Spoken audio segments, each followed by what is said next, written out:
a crypto or blood or a drug addict in the street. They don't know anything about the Bible or God.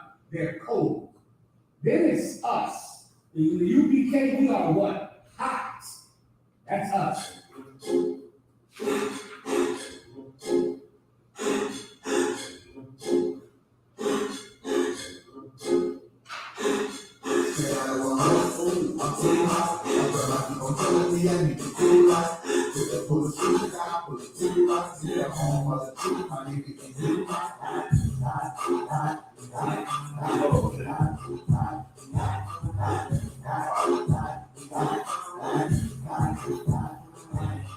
How many fake groups must exist before they really figure out who the Lord is with? I'm gonna burn down a lot with these bars. Niggas saying they won't be, but let's start some shit. I'm a reporter, you support the stick, so keep stepping. Without a mind shit, this brother living for nothing. This ain't stupid, it's dead for all day. Total niggas so steady, these other niggas not fucking. I ain't taking it. Get out the kitchen. Ain't like these niggas saying you can find in the scriptures. They still I break down and try to convert a different trial. The Lord knows you gotta know what it's true. You can't afford to be playing around with the Lord. It's all about thinking. Baptism on one accord. If you ain't a high nigga, you might as well hit with more money. So stand for all you niggas fall on the floor. Too hot. I'm telling you, I need the cool life. Put the switches out, put the tool out, to the home of the truth. My nigga, you not HLPT, what that means? Put it out, home of the truth, and the truth. If you want to die, niggas getting big, you can breathe. They think class, let the cookies banging out your head. Don't break it down, you ain't your time. Put it on the ground, on your ground. When the summer's pretty low, prophesying to the class, cry it out. I tell you what's at home, cause ain't it's all about war. Maybe go bless the song, ain't go to each his own. Nah, to each his own. We taking over the world, bringing the prophets home. When I said, yeah, you think you can stand in my way. You niggas are scared, you can't purple pennies. Great friend of priests on top of the top. Talking to cops, trying to get arrested. You know, we ain't calling you out, that's why no affiliation. We don't fuck with you out because and you know this, man. If it ain't you be cake, then it's bogus, man. Your Hunter had to remind us what the code is, man. And now we hot niggas, but we still the coldest, man. Because we're in the hot cold, what you call hell. And if I ain't a hot cold, what you call hell. We send a lady to the street and we promise that they would wait and get ready when the seat fall properly feeding that thing. Everybody in the studio. Wow. Oh, you said the studio. Man, everybody come out now. I'm about to get on one. I'm on the next track, bro. That beat I was telling you about, I'm on this. Take me about 2 months. I'm gonna write me something up. I was gonna say you better start writing. Writing right now. That's all about it. I'm like, man, I don't know what that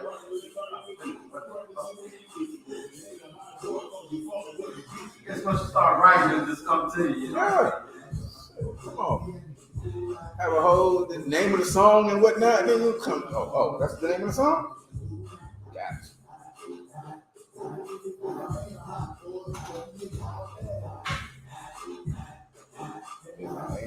Boy, what do you call that?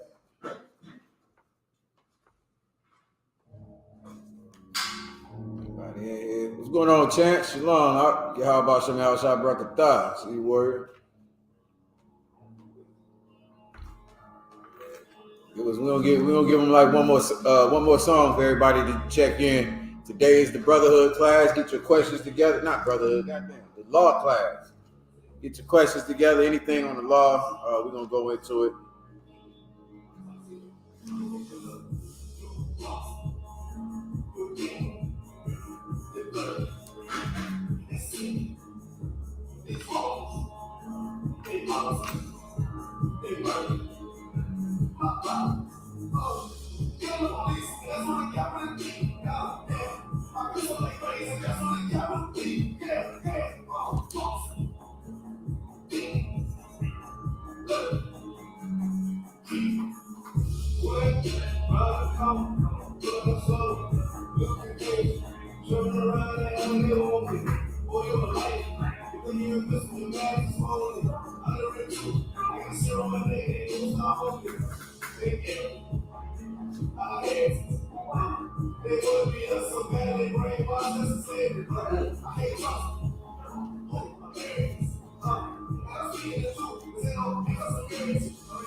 going on, Courtney? Miss Martin in the building. Shalom. How about Shemi Hawashai?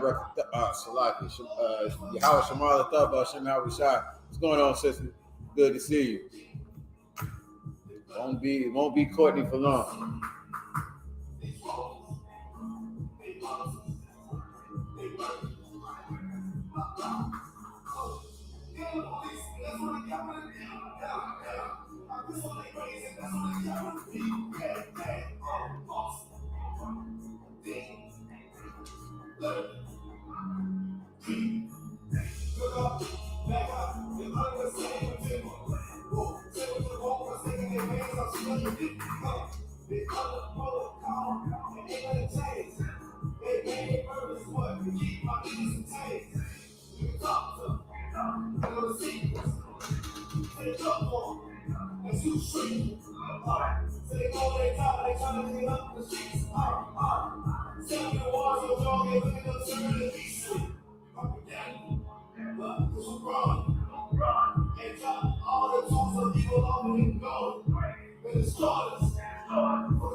Using your charger.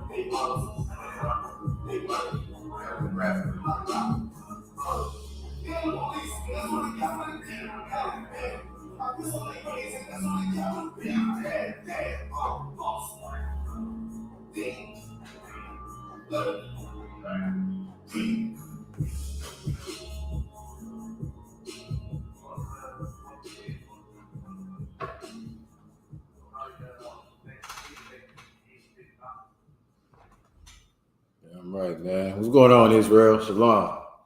Yahweh Ba'Shem Yahushai Barakatah. Yahweh Shemar Lathan Ba'Shem Yahushai. To the sisters, man. We in the building, man. We are the ISUPK. We're not affiliated with any other Hebrew Israelite group. We have been teaching the truth since 1969. We're now in the Commander General Yohana. And what we do is teach the truth out of the Bible that Blacks, Hispanics, and Native Indians are the children of the Most High, the children of Israel, and what we need to do, man, especially in these times, man, you know what I mean, to get our power back on our side, to get our God back on our side, man, to get the hell out of the ghettos, man, to get the hell out of poverty, right? So what we're going to do today is the law class. So, of course, if you got any questions, I'll take those questions on the law. I'm going to go into it, man. I mean, by now, most of you know that, you know, the law is not done away with. What the Christian pastors that taught us, what the Christian pastors taught us about the laws being done away with, you know what I'm saying? Pork is the other white meat. It's lobster is a delicacy. You know, being a faggot is an alternative lifestyle. You know, supposed to love everybody and all of this, man. This is all nonsense, man. You know, taught to keep us in this position, you know what I'm saying, in the position of being oppressed, you know what I mean? And we're the only people on the earth that don't understand that. We don't understand what the hell that is. The cats over there in Ukraine are willing to die, you know what I'm saying, to not be oppressed. The damn Muslims, the Middle Eastern cats, they willing to blow themselves up not to be oppressed, not to be treated wrong, you know what I'm saying? But Blacks, Hispanics, and Native Indians are treated wrong every day. And we are so far gone. We so deluded, you know what I'm saying? We so bamboozled, you know what I'm saying, by Christianity, by our, our lust that, you know what I'm saying, we just continue in it. You know what I'm saying? And that's what the Lord gave us this law for, so that these things would never happen to us. So we would never be in these conditions. And so what we're going to do today is, just kind of go over, like I said, we know that the law is done away with, but how do you keep this law, right? Y'all learning the laws in here. Y'all coming to class. You know, basically what the law is, but how do we do it, man? You know what I'm saying? How do we do it? Like, well, here's the basic premise behind the law, right? And it's brotherhood. If you can understand what brotherhood really is, if you can understand that treating somebody the way that I want to be treated is keeping the law. It's what the law, every law that the Lord gave us is based on. If you can understand that, then you well on your way to understanding the law. how you do it in different situations. Well, what if somebody do this? What if somebody do that? I don't give a damn. You know what I'm saying? Like, there's a way to deal with it, and we're gonna go into it, man. So, like I said, if anybody got any questions, please come on with it.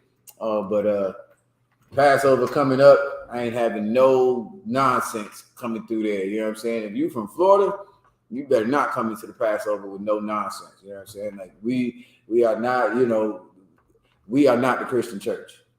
We're not some fake Israelite group, man. You know what I'm saying? If nothing else, ain't nobody telling you to be fake. Ain't nobody telling you to do nothing like that. Be a brother, though. Be a sister. And if you don't know how to do it, today is your day. You gotta ask all the questions in the world. If you don't know how to be a brother, if you don't know what that entails, then I'll tell you today, brother. If you don't know how to be a sister and deal with other, sisters that may be jealous or may be mad or maybe this or that, listen, I'm going to tell you right now today, so we're going to get it in, man. So if you don't have any, do you have questions up? I got a question, sir, but it's not one out of the Bible. It's just a question that pretty much I was talking to somebody.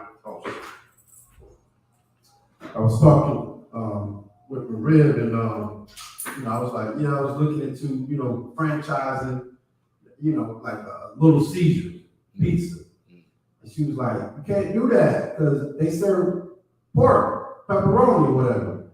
I was like, damn, I was like, shit. So my question is, because at first I was like, nah, shit, you know what I mean, like, but I said, look, shit, let me ask. No. Can I franchise a restaurant that would serve pork to the general public? Can you franchise a restaurant?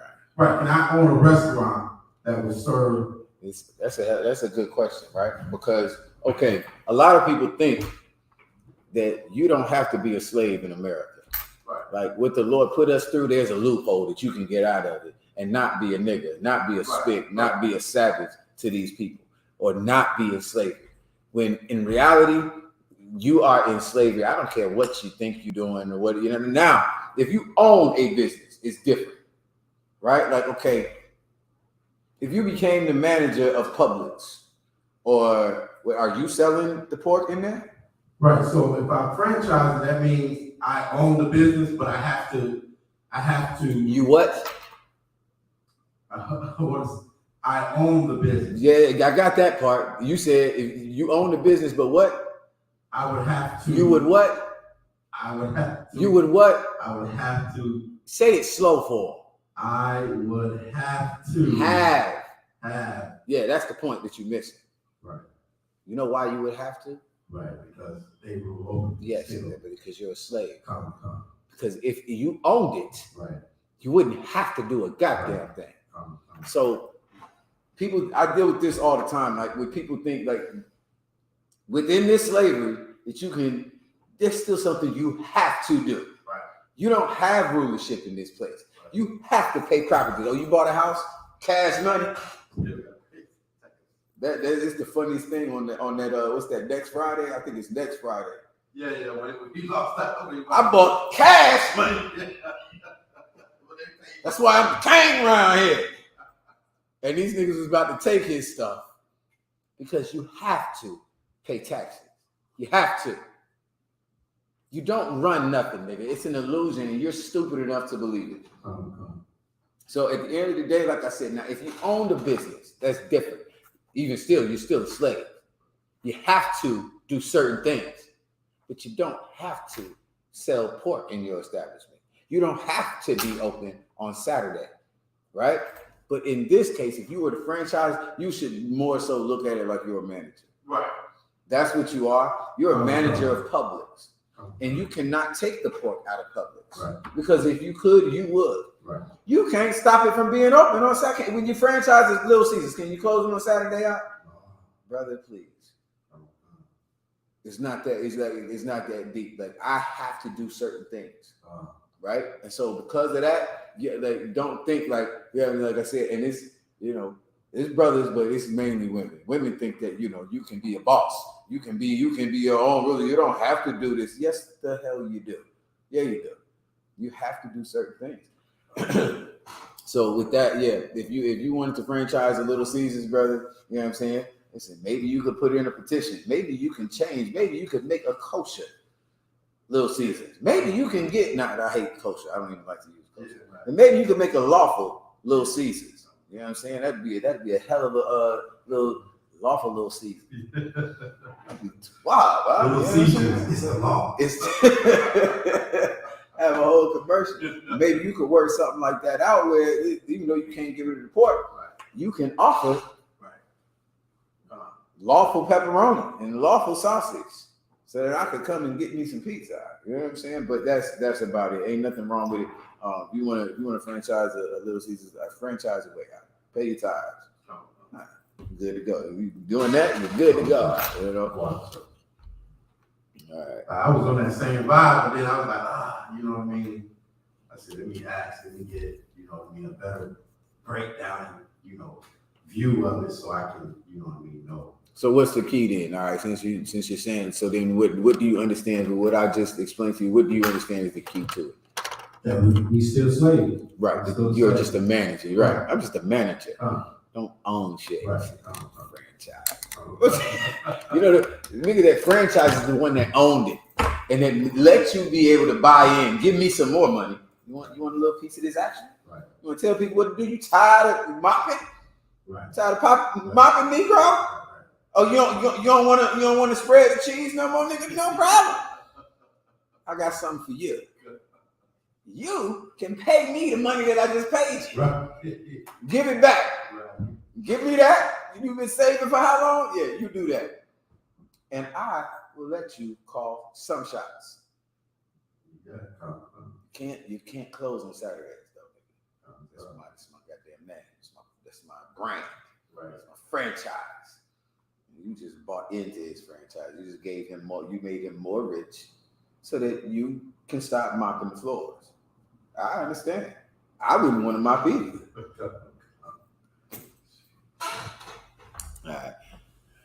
All right. I don't know if you need scriptures on that. But, No. all right. Nobody on here got any questions. What's going on? KJ Designer in the building. What's going on, sis? Y'all was shot. Triple Halak. Kadash. The building. What's going on, mighty man? All right. So, like I said, today, law class, we're gonna get into it. It's really gonna, we're gonna find out today how to keep this law, man. Like how you deal in certain situations. You know what I'm saying? If y'all come up with anything, please feel free to chime in. But we'll start off in Galatians chapter 5 and verse probably around 10. Somewhere around there.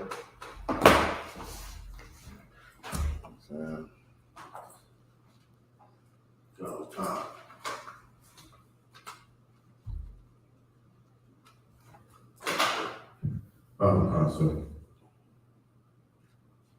Galatians chapter 5 and verse 7. If I could, let me get oh man, where is that? Let's see if I can run across it in my notes real quick. Never mind, go ahead and read. I'll find it. So Galatians chapter 5 and verse 6.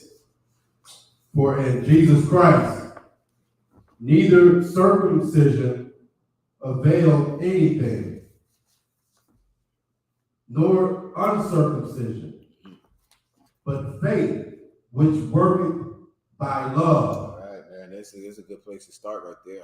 You know what I'm saying? Like in Yahushua, meaning in Christ. Like meaning if we followed back in the day, they followed Moses' law, right? So they would have said it a different way. It would have been like in Moses or in Moses' law, you gotta circumcise your son on the 8th day, or we're gonna kill you. You cannot be a faggot, or we're gonna kill you. If you cheat on your husband, then I'm gonna kill you. If you sleep with your brother's wife, then I'm gonna kill you. That's in Moses. In Moses, you cannot do these things. You better be circumcised.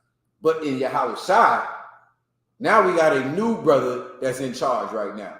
And what he's explaining to us is what? Read it again. Galatians chapter 5 verse 6. For Yahushua Mashiach neither circumcision availeth anything. Right. You cutting the foreskin off of your rod, or your parents cutting the foreskin off of your rod on the 8th day doesn't mean a damn thing. It avails nothing. Keep going. Come. Or wait, did you neither being circumcised or uncircumcision availeth anything. Right. That's what it's saying. I missed the last part. Right. So meaning in Moses, you had to go and on the 8th day, you had to circumcise your son. So that's what made us Israelites. Not made us Israelites, but it's how we stayed loyal to our fathers, to being an Israelite. You know what I'm saying? That's what we do. It's the thing that we do. We circumcise on the 8th day, right? But Paul is saying in Yahushua, in what Yahushua is breaking down to us, it doesn't even matter even if you did do it. If you went on the 8th day and circumcised your son, right? It doesn't mean anything. Not really, because you don't understand the spirit of the law, right? The law was to keep us in line so that we could understand the same thing you do with your children. You tell your kids, clean your room, brush your teeth before you go to bed, say your prayers, whatever it is you tell your kids to do. Why? Not because they're going to, so that they become good human beings, so they become responsible adults, so that the things that you're teaching them, they just do it without even thinking about it once they, get 20 and 25 years old, right? Well, that was the whole point of the law. We didn't understand anything. We were like babies. We just left Egypt. You know what I'm saying? We was sacrificing to the God of fire forever. You know what I'm saying? And now we come out and the Lord is like, look, I want you to, cut the skin off of your son's penis on the 8th day.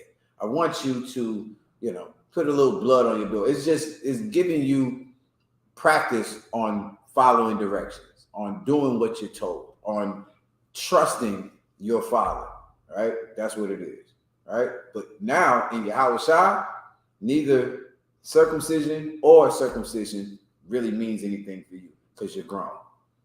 Oh, you brushed your teeth? That doesn't make you a good adult or a good mother or a good father. It doesn't make you a good person.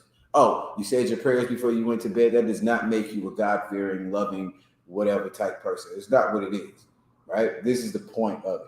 Neither circumcision or uncircumcision availeth anything. But what? Come. But faith. But what? But faith. Now, what the hell does that mean? But faith. Let the Christian church break this down, man. But faith, what? Which worketh by love. Which worketh by what? By love. All right. So, but faith, which worketh by love, is meaning faith is what means something. You being circumcised on the 8th day, none of us were circumcised on the 8th day. No man walking the earth damn near. The white man doesn't even do that. We get circumcised not to follow the laws of the Most High. We do it because the white man says it's what we should do. That's the only reason you ever got circumcised. Your parents were Christian or Muslim or whatever. You got circumcised because they said you should. I don't know. I don't even know why you were circumcised. Some brothers ain't circumcised. A lot. Because their parents was Muslim or whatever the case. Or they was like, nah, I ain't got the money for it. The insurance don't pay for it. Whatever the case may be. So whether you're circumcised or not circumcised doesn't mean anything. But what means something is faith, which works by love, right? So let me break down this whole today's Christian type concept, right? This faith, the faith is what? Do you know it? It's like the faith would be like, I want to say brotherhood, like if you say brotherhood, though, it doesn't break down anything. It doesn't break it down to somebody who doesn't understand it. You say that, like, what is I'm supposed to have faith in brotherhood? What the, I'm saying? Okay, well, my bloods, my Crip niggas over here, they, we a brotherhood, whatever. My frat brothers, it's a brotherhood. So what the hell brotherhood are you talking about? So the faith would be like knowing and trusting that these laws, statutes, and commandments that the Lord gave us is what is going to keep us, how can I say it? That will keep us, like you said, like the faith is what's going to make us right in the Most High's eyes. Like knowing how to treat your brother, believing that what the Most High laid down and what Christ broke down to us, believing in that love for your blacks, Hispanics, and Native Indians is what's going to keep us safe as a family, basically. You like 90% right. The only thing that I would say, like the faith, because we didn't have what the Most High said without Moses or without Yahweh Shai, right? And the faith is that I have to listen to Moses, right? Like, okay, if Moses comes, a man of the Lord come and tell me that I'm supposed to put blood on my door, then I have to. It is what the Lord said. It is absolutely what the Most High said. But I gotta believe him that this is what the Lord wants. Like everything else you say is right, but like people think that they can go and read the Bible or they can just talk to the Lord and the Lord talks back to them, and it doesn't happen like that. Like your faith, it would be easy if the Lord just talked to you, nigga. Then what do you believe in? What is your faith? Christ came and told brothers, like told the Pharisees and the Sadducees, like, yo, y'all doing this all wrong. He was sent by the Most High. He did miracles and all of that to prove. Because why should I believe you, nigga? You're just a nigga from the hood like me. Like, why should I believe you, Christ? Well, the Lord was with him and showed these different things so that you could believe him, right? So what Paul is saying is like this faith that we have is just because the Most High, listen, the Most High told Noah to tell the people what to do, and then it happened. Well, now we get to read it. Now, thousands of years later, we get to read it, and we can believe later that, you know, that Third World War, that thermonuclear warfare is about to happen on this earth. You know what I mean? Or Moses came and told the brothers, like, look, put this blood on your door, or the Lord is, you know, saying the Lord is going to pass over us and kill the firstborn of them. You know what I'm saying? Now y'all should have been listening to Moses. Y'all should have been rocking with Moses, tough and tight as you possibly could be. You know what I'm saying? Well, the same thing with Christ. He did a ton of miracles. The Lord allowed this to happen so that we could believe, because we have to have faith. Right. We're going to have to believe something, and he ain't talking to me. Right. Like, I can have faith in what I heard in my dream last night if I want to, but that's not going to please the Most High. That's not going to help blacks, Hispanics, and Native Indians when the store is shut down. Right. When your dollar, that piece of paper, is worth exactly what it is, a piece of paper, and nobody wants it anymore.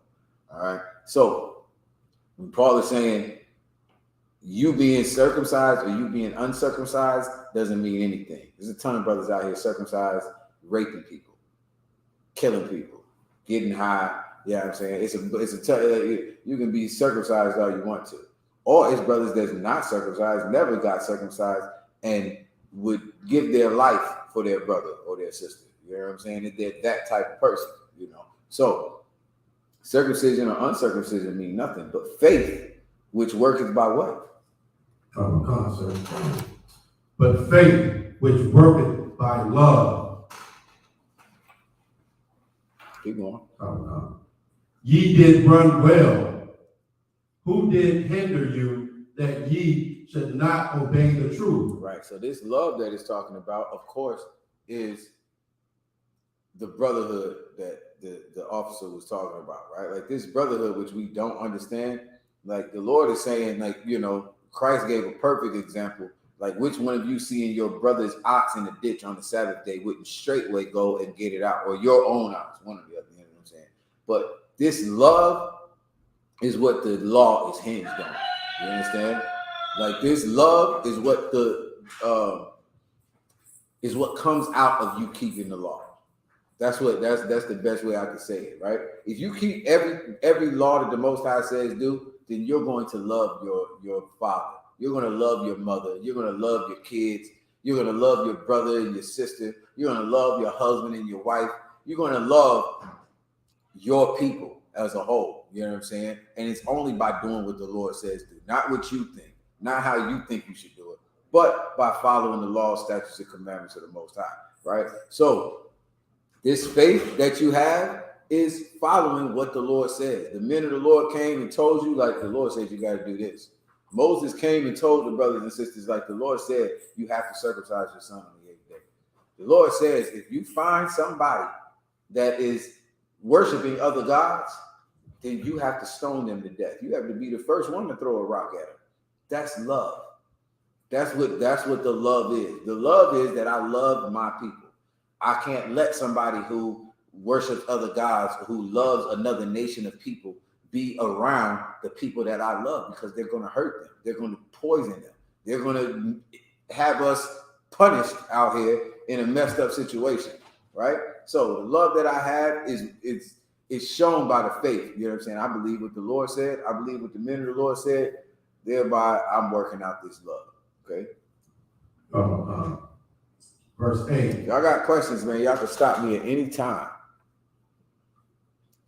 Come, sir. Galatians chapter 5, verse 8.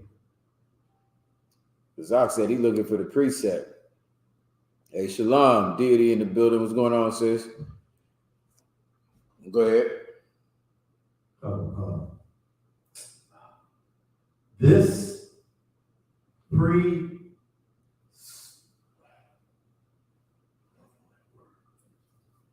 Where you at? verse 8, sir. Chapter 5, verse 8. Spell it.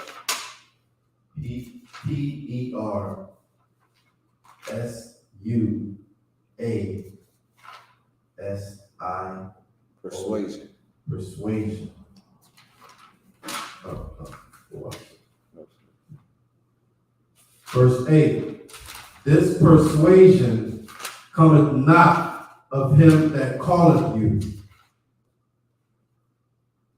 A little leaven leaveneth the whole lump. That's what it's talking about. That's why the law that the Most High gave us said, if you had one among you that was worshiping other gods or whatever, that you had to stone them. Why? Why did you have to stone them? So to keep, so nobody else will do it. And, what does it say? How does it say it? In the law, do you remember? Anybody know online? Why did you have to stone? So if somebody was doing anything that was against the laws of the Most High, why did the Lord say you had to stone them?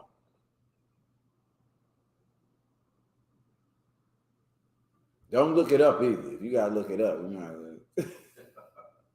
No, it's all right. Y'all can look it up. I just see that somebody knew off the top. So this is why we have the law class, right? Because these are the things that you should know. We should be lawyers in the truth. We should know the laws of the Most High. We're the people that's going to rule. If you're going to rule, how can you not? If you're going to be the judge, how are you not going to know the law? If you're going to be a lawyer, if you're going to be, you know what I mean, not the one that's mopping floors, but the one that, you know, you're going to have to know this. You're going to be a king. If you're going to be a prince, you're going to be a princess. You're going to need to know these laws. Man. All right. The brother said to put fear that no one else do it. That's the spirit. But what did it say? Brother said so everyone else could see what happens when you do it. That's correct. What is the point of everyone else seeing what happens when you do it? Because others will do that wrong thing. There's more of this. This is what the scripture says. Y'all can look it up. It says to put away evil from among you. Right? So if somebody else is doing this, the sister said, because others will do the wrong thing. Well, that's the point of putting evil away from you. So that nobody follows Beyonce. So that nobody follows Megan Thee Stallion. So that nobody follows who the hell ever else you could think of. You know what I'm saying? So nobody follows Will Smith or Jada Pinkett or whoever else you can imagine, right? We put away, if you go against the laws of the Most High, you're hurting your people. You're hurting your children. Why are our children messed up? Why are they so? Because of you. Because of the people you let them be exposed to? These people, according to the laws of the Most High, should have been put to death a long time ago. That nigga on the street that was selling drugs and then driving a Benz that made your son feel like that was the thing to do, and he turned around and did the same thing, he should have been put to death. So that our people didn't do the wrong thing, so that you put away evil from among you, so that the only thing your kids saw was righteousness. The only thing they saw was a real man or a real woman. So they didn't have to make the choice between, yeah, my dad tells me I can't sell drugs. He just don't want me to be successful. TT over here, you know what I'm saying? Like, he got to make a choice now. It's a rough choice for a dumbass kid to make, man. It's a rough choice for a dumbass broad to make. Okay, do I shake my ass on a pole and make this much money, or do I struggle in the hood with my husband? Which one? Do I leave this nigga or go? Yeah, it's a hard choice for a dummy to make. So the Lord tried to make it easy for us. Here you go. Let's kill him. Now everybody be scared to be a hoe. Everybody be scared to be a drug dealer. Be scared to sleep with another man's wife. Be scared to, you know what I mean? You should be. If you're not, then the Lord is putting you in the ghetto, nigga. The Lord is putting you in a reservation. You're going to prison. You're going to suffer the number one in AIDS. You're going to be the number one in COVID when it came from goddamn Chinese bat eating them up. You know what I'm saying? Like, you should be scared. You should be. But we don't run it. Somebody else run it. They tell you it's fine. You understand? Let me see.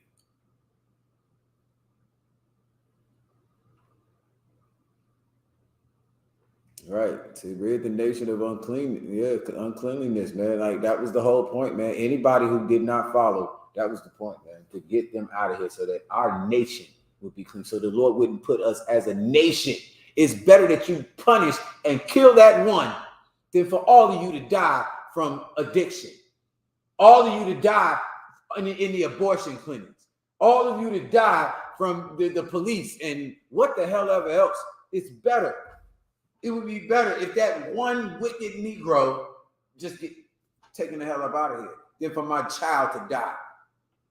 I sent it to the brothers, man. I sent a video, man. The sister sent me a video last week or the other day of, I don't know if y'all seen it, a little girl and her cousin in the bathroom on live. She had a gun.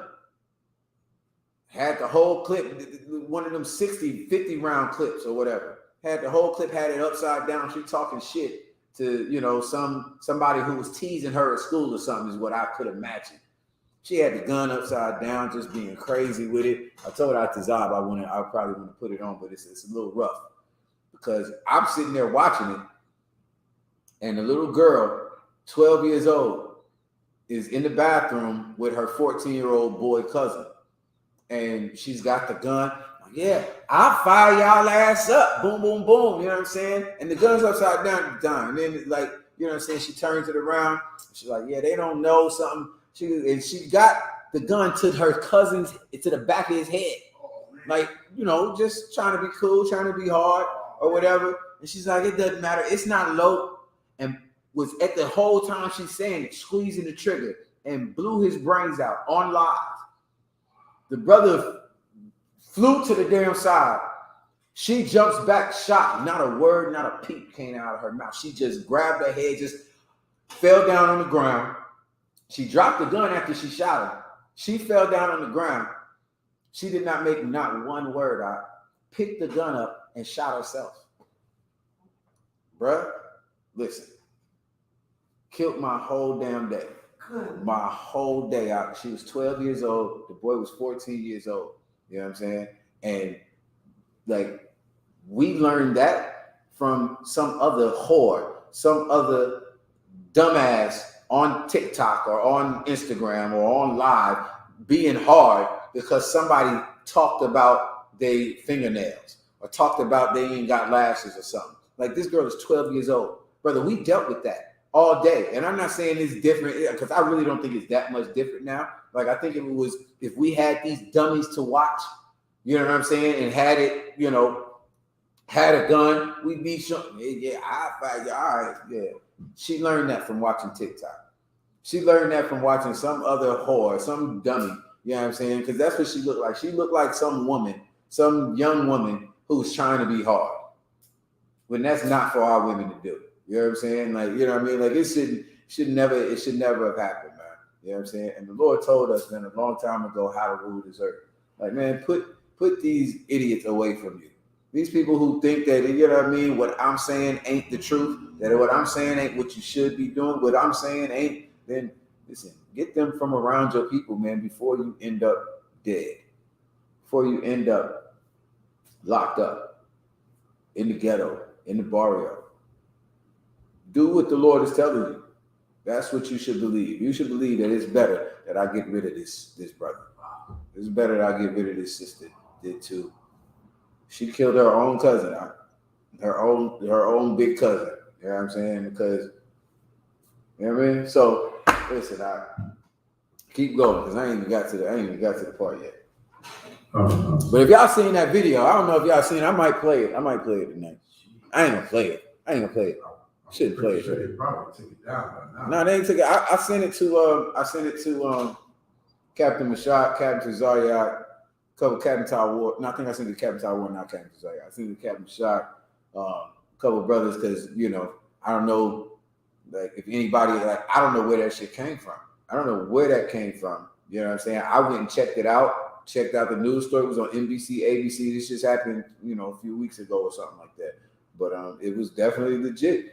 And I was like, man, this is crazy. You know what I'm saying? We watching all these other people around us, you know what I'm saying, and our kids. Like, and that's what, her dumbass family coming into the bathroom. Like it was two of them in the bathroom.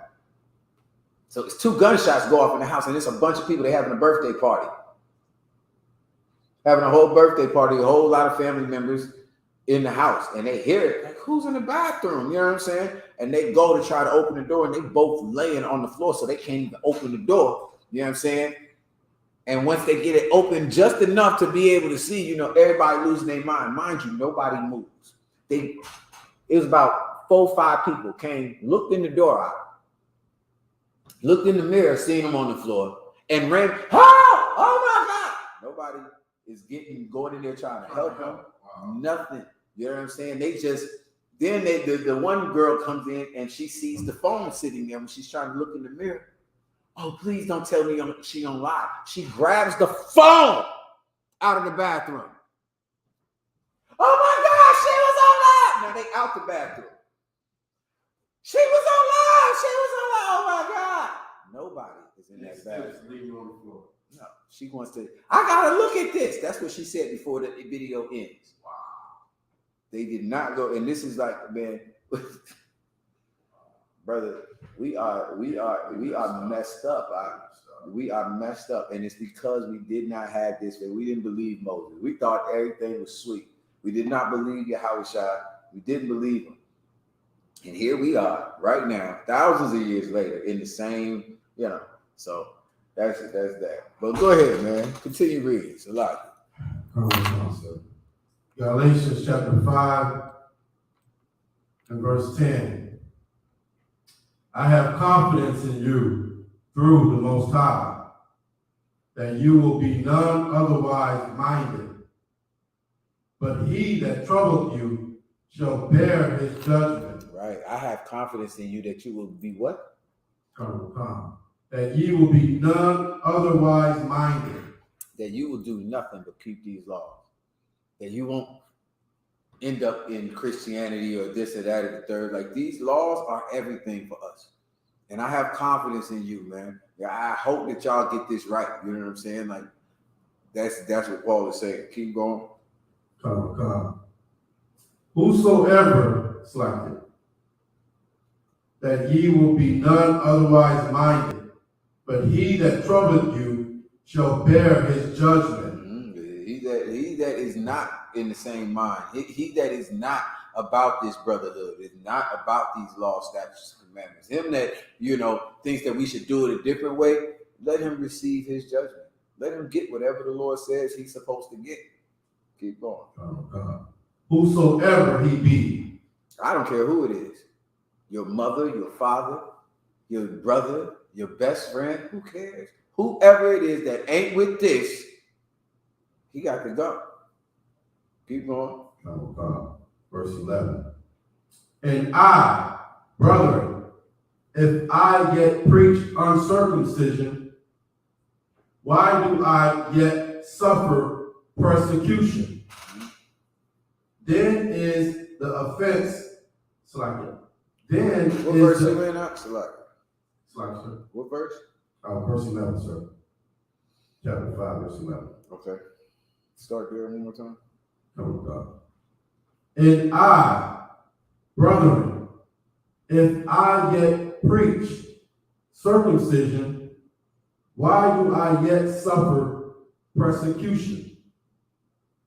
Then is the offense of the cross ceased? It's not a question. Come. Then is the offense of the cross ceased? Right. So meaning like this, okay. Going back up to verse 9, it says, a little leaven leaveneth the whole lump. Right? So meaning this, the analogy with that was, if you got a whole thing of dough, a little bit of leaven, just a little tiny bit is going to make that whole piece of dough rise. Right? Well, it's the same thing if you leave a little bit of evil. It's like what the leaven is. If somebody who's wicked, if you just like, oh, that's just Pookie. He crazy.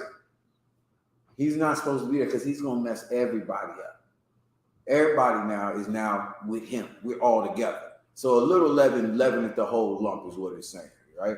A little leaven leaveneth the whole lump. I have confidence in you through the Lord that ye will be none otherwise minded. But he that troubleth you shall bear his judgment, whosoever he be. All right. So I know y'all gonna follow and do exactly what we supposed to do. And whoever is not with that, let him get what's coming. Right. Verse 11. And I, brethren, if I yet preach circumcision, why do I yet suffer persecution? Right. So Paul was being persecuted because he was talking to brothers and sisters who were not circumcised. But he's still with the law. He's not saying that you shouldn't be, you shouldn't be circumcised and you shouldn't keep the law. That's not what Paul was saying. He's saying, I'm still preaching the law. I'm still telling y'all to keep the law. But I'm telling you, if you didn't get circumcised on the 8th day, it doesn't matter. You didn't get circumcised. The Lord is giving you another chance through Yahushua, through Christ, to keep the law, even if you weren't circumcised. But you have to keep the law. So if I'm yet preaching circumcision, then why is everybody persecuting me? Why is that so bad? You know what I'm saying? This is the mission I was given from Christ. You know what I'm saying? So why am I yet persecuted is what he's saying. Then is the offense of the cross ceased. Right? Then, the offense of the cross is meaning what they did to Christ was wrong. Right? Christ didn't do anything wrong. Christ was not worthy of the death penalty. Right? So, meaning if the offense of the cross ceased, then what Christ did is like he deserved it. It's like it didn't mean anything for us. Then we couldn't, those brothers who weren't circumcised, they couldn't come back. The whole point of him telling them to keep the law is because they offended by killing Christ. They took an innocent man's life so that you could get a second chance to come back and keep the law. It wasn't so that you could keep being evil and keep doing whatever the hell you were doing. The whole point of it was so that you could get a chance to change your life. All right? Keep going from here. Wow. Verse 12. I would they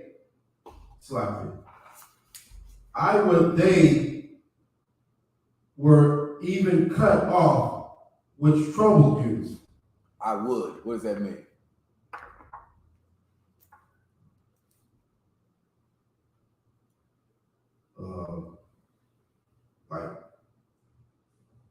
He would cut them off. I would, not sure, sir. Okay, just think like I would. It says I would. Okay, so you have to kind of pause a little bit. The old English is messed up. right? I would they were cut off. Okay. If it was up to me. Right. I wish, right. If it was left up to me, they'd be cut off. Or I wish that they would be cut off. Or I want for them to be cut off that's troubling you. That's what I want.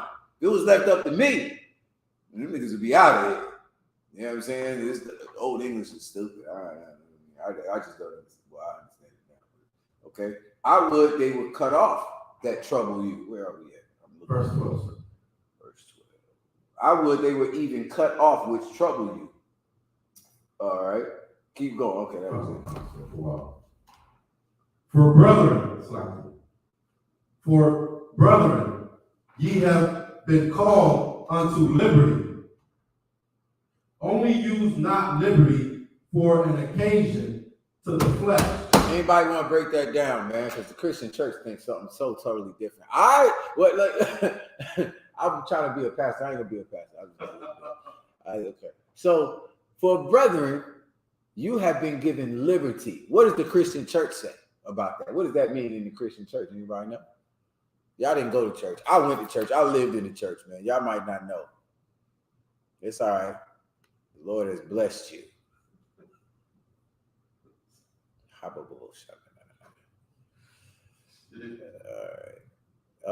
right. Nobody know? All right. I'll give it to you for time's sake. So, in the Christian church, read it one more time for me, please. Verse 13. For brethren, ye have been called unto liberty. For brethren, you have been called unto liberty. So if I tell a Christian pastor that he got to stop eating pork, he got to stop molesting little boys and sleeping with brothers' wives in his church, what are you going to tell me? Read it again. For brethren, ye have been called unto liberty. He thinks that he can do whatever he wants to, that the law is done away with, in other words, right? His liberty in the Christian church, he thinks there's liberty meaning I'm free. I'm free from the law. Right. Like I don't have to just eat this no more. I don't have to just marry. I could marry a man if I want to. I'm a man. I can marry another man. I could marry a woman from another nation if I want to because I've been given this liberty. I'm free. Praise Jesus. Love you, God. That's him. That's the Christian pastor. Like he believes that his liberty in Christ is to break the law. That he doesn't have to follow the law anymore. Read it one more time. Verse 13. For brethren, ye have been called unto liberty. Mm-hmm. Only use not liberty for an occasion to the flesh. This is what Paul said. Only use not liberty for an occasion to the flesh. So now this is what I'm going to ask y'all. Learning a little something for the time y'all have been in the truth. What is this liberty talking about? Information is saying that you got a choice. A choice of saying You that I got a got choice to follow the Most High or not to. Okay, yeah, I'll take that. Okay, but you got to think though more like a brother or how we are now, but even how the brothers were back then. Like think back then. Back then, it was one thing or the other. You were an Israelite and you kept the Passover every year. You got circumcised on the 8th day. If you didn't get circumcised on the 8th day, you know the punishment for that? Then you would be cast out of the nation. You was cut off. You are not part of us. You had to get circumcised on the 8th day. So everybody that wasn't, boom. You didn't come to the Passover, boom. If whatever else, boom. That was it. Right? So now, because I didn't get circumcised on the 8th day, I'm a Galatian. I'm a Haitian. I'm a Jamaican. I'm an African American. I'm a Mexican. I'm a Puerto Rican. I'm a something else kin, but not, who I am. You know what I'm saying? Because I follow something other than what the Lord told us to do, right? So the liberty that I was given through Yahushua was to come back. Like I'm not stuck being a Haitian anymore. I can come back and be a Levite. I can come back and be a Judite. Ain't no kins on this. You know what I'm saying? I'm an Ike from here on in. You know what I'm saying? Like that was what the liberty was. I mean, I'm not stuck in this because it was like, you know, it's like if you did something dumb in school. You know what I'm saying? Like if you was you know, at the pep rally, you know what I'm saying? Do they even have pep rallies anymore? You was at the pep rally, you was running, you know what I'm saying? You was running out and you tripped and fell on your face. Lost your drawers or something. I don't know.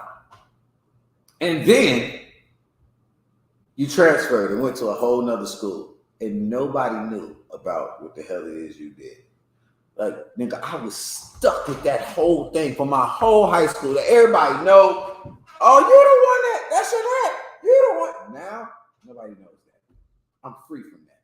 Like, I got free from that whole stigma and whatever it was over here. Now I go over here. Nobody knows you was a hoe over here.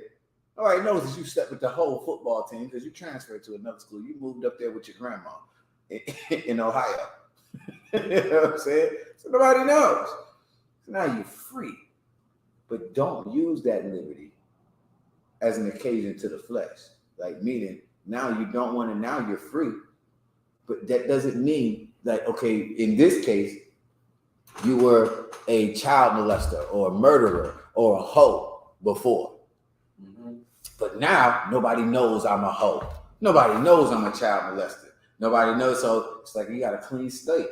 You start all over again. It doesn't mean for you to go back to that. You know what I'm saying? And try and hide it over here. You know what I'm saying? Now, with nobody knowing, you should take advantage of it and be appreciative and be thankful and grateful that you don't have that and be somebody brand new. That's what this is. That's what this really is. Christians are nuts. All right. So only don't use this liberty as an occasion to the flesh. Meaning don't use it so that you can please you. What you should use it for is so you can please the Most High. You shouldn't try to please your flesh anymore, nigga, because that's what you've been doing. Keep going. Come on, sir. For brethren, ye have been called unto liberty. Only use not liberty for an occasion to the flesh, but by love serve one another. But by love serve one another, man. By love is you following what the Most High says, man. Doing exactly what the Lord says, that's love. And if you do that, every law that the Lord gave is so that you could serve one another, so that you could be a good father, so that you could be a good wife, you could be a good mother, you could be a good husband, you could be a good son, and so on and so forth, right? Serve one another, meaning your people, right? So that was what the law was told. This is what love is about. The love is following what the Most High says. We can get the precepts if y'all don't know it, but I'm sure most of y'all know it by now. If anybody don't know, you can let me know. I'll pull it for you. But love, this is love, that we keep the commandments of the Most High. So through love, we are serving one another. By keeping the law, statutes, and commandments of the Most High, you actually are serving one another, which is brotherhood. That's what we call it in here. You know what I'm saying? It's just brotherhood. It's just you looking out for each other. You know what I'm saying? And we are for sure going to need it. You know what I'm saying? We've always needed it.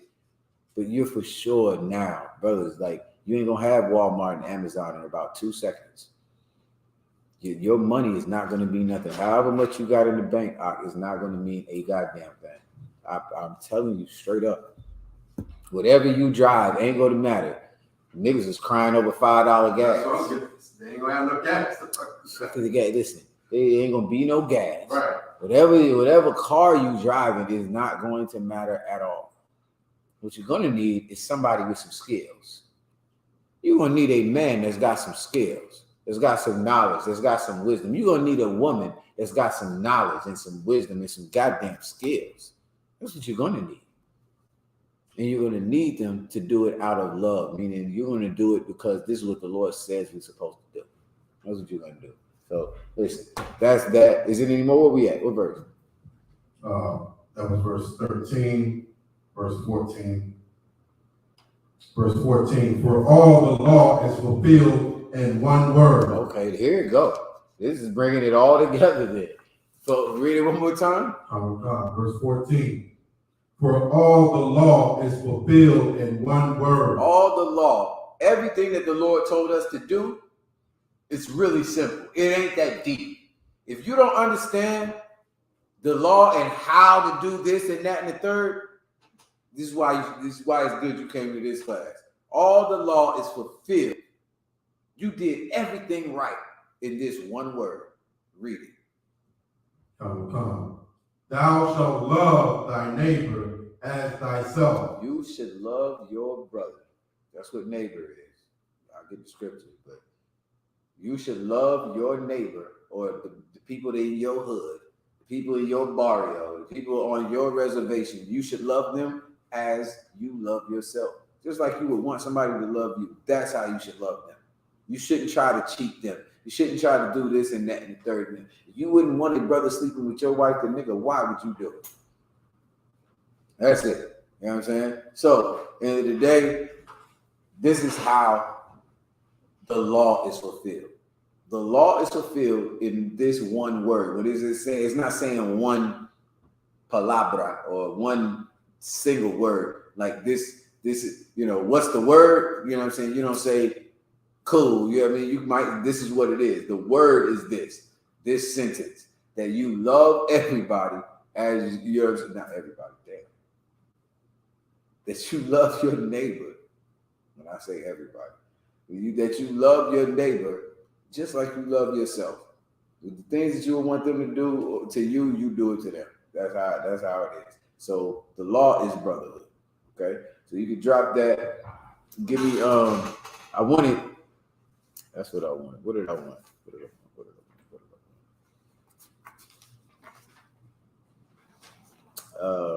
Okay, I'll save that for later. No sweat.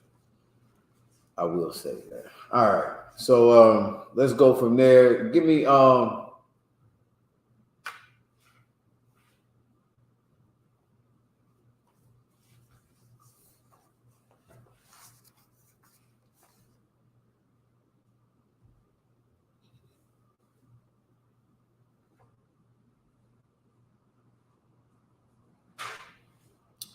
let me get the precept for that, or for what this love is real quick. Just let me give me that. It's in 1 John 5. Okay.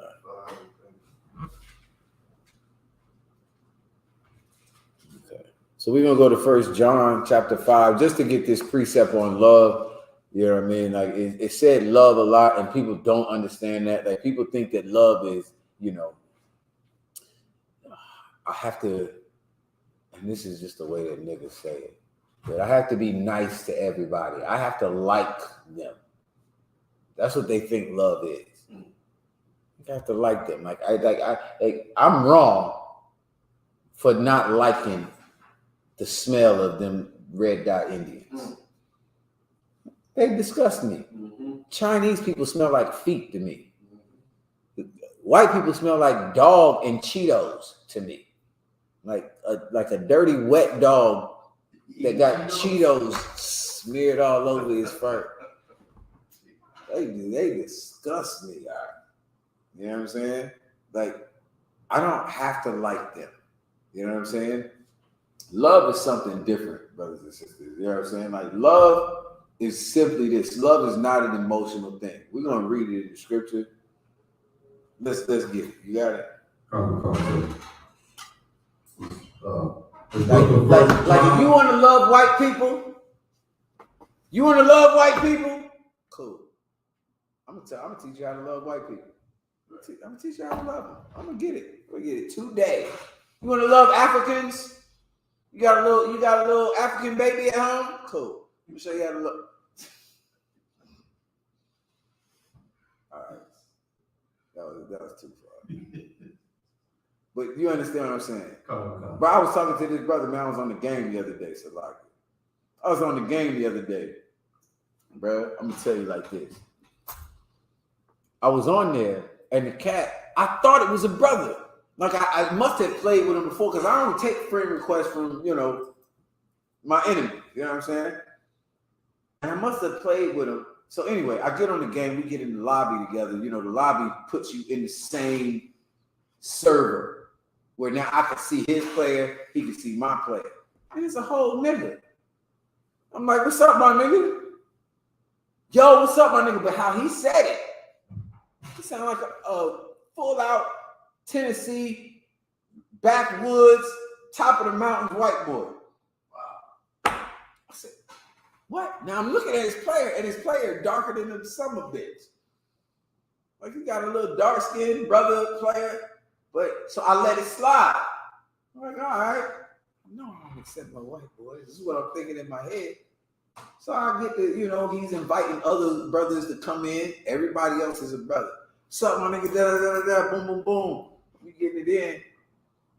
But the one that sound like he from the backwoods, too many times he said nigga for me. It was just too many times, and he just that type sound in his voice. So I'm like, I'm gonna be cool. We playing, we having a good time. And I kind of slid it out there, you know, like in the middle of the game. But I don't know. I said something about white people. He was like, yeah, you know, something like F white people too, or something like that. I'm like, huh? All right, you know what I'm saying? Like, cool, you know what I'm saying?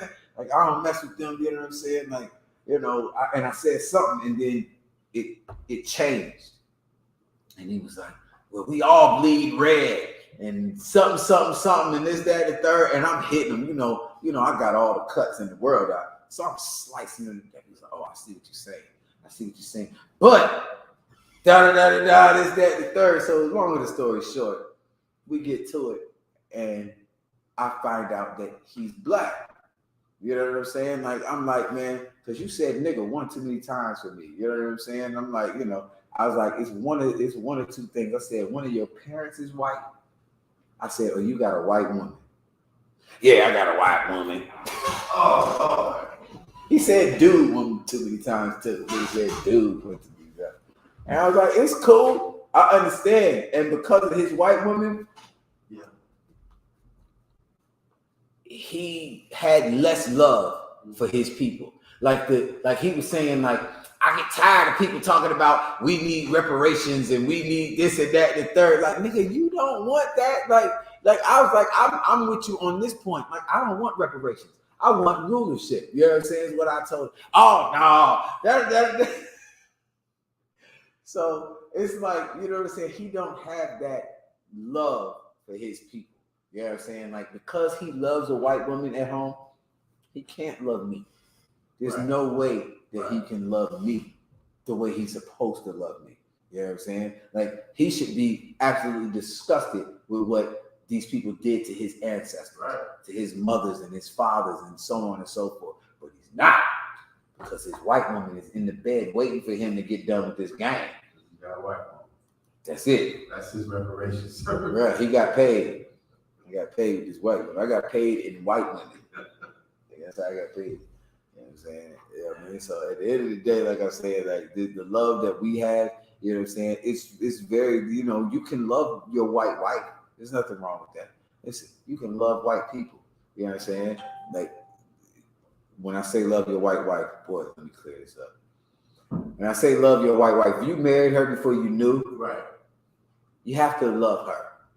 You have to keep the law with her. You cannot sleep with her mother, for sure. Mm-hmm. You have to make sure, boy, that's a rough one. I gotta ask the general about that. Do I have to die for this? That's a good question. That's a good one right there. Yikes. Ooh-wee. But I got brothers and sisters over here. I ain't gotta die for this. Right. I don't know. It's rough. Wow. Which is why we're gonna read what love is, so that you never make that mistake. You know what I'm saying? Because it's a confusing place to be in.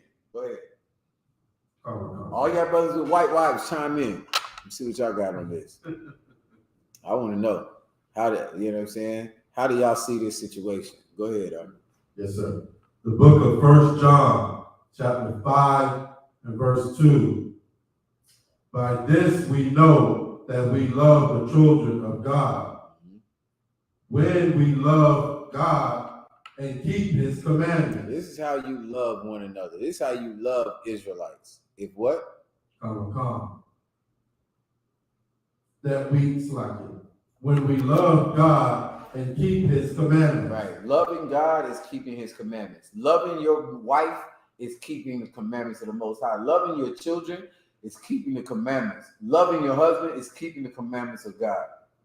That's how you know that somebody loves the Most High, right? That's how you know somebody loves you, right? If they're keeping the commandments. If they won't compromise, or they won't meet you in the middle, you know what I'm saying? Because of the commandments of the Most High, you know they love you.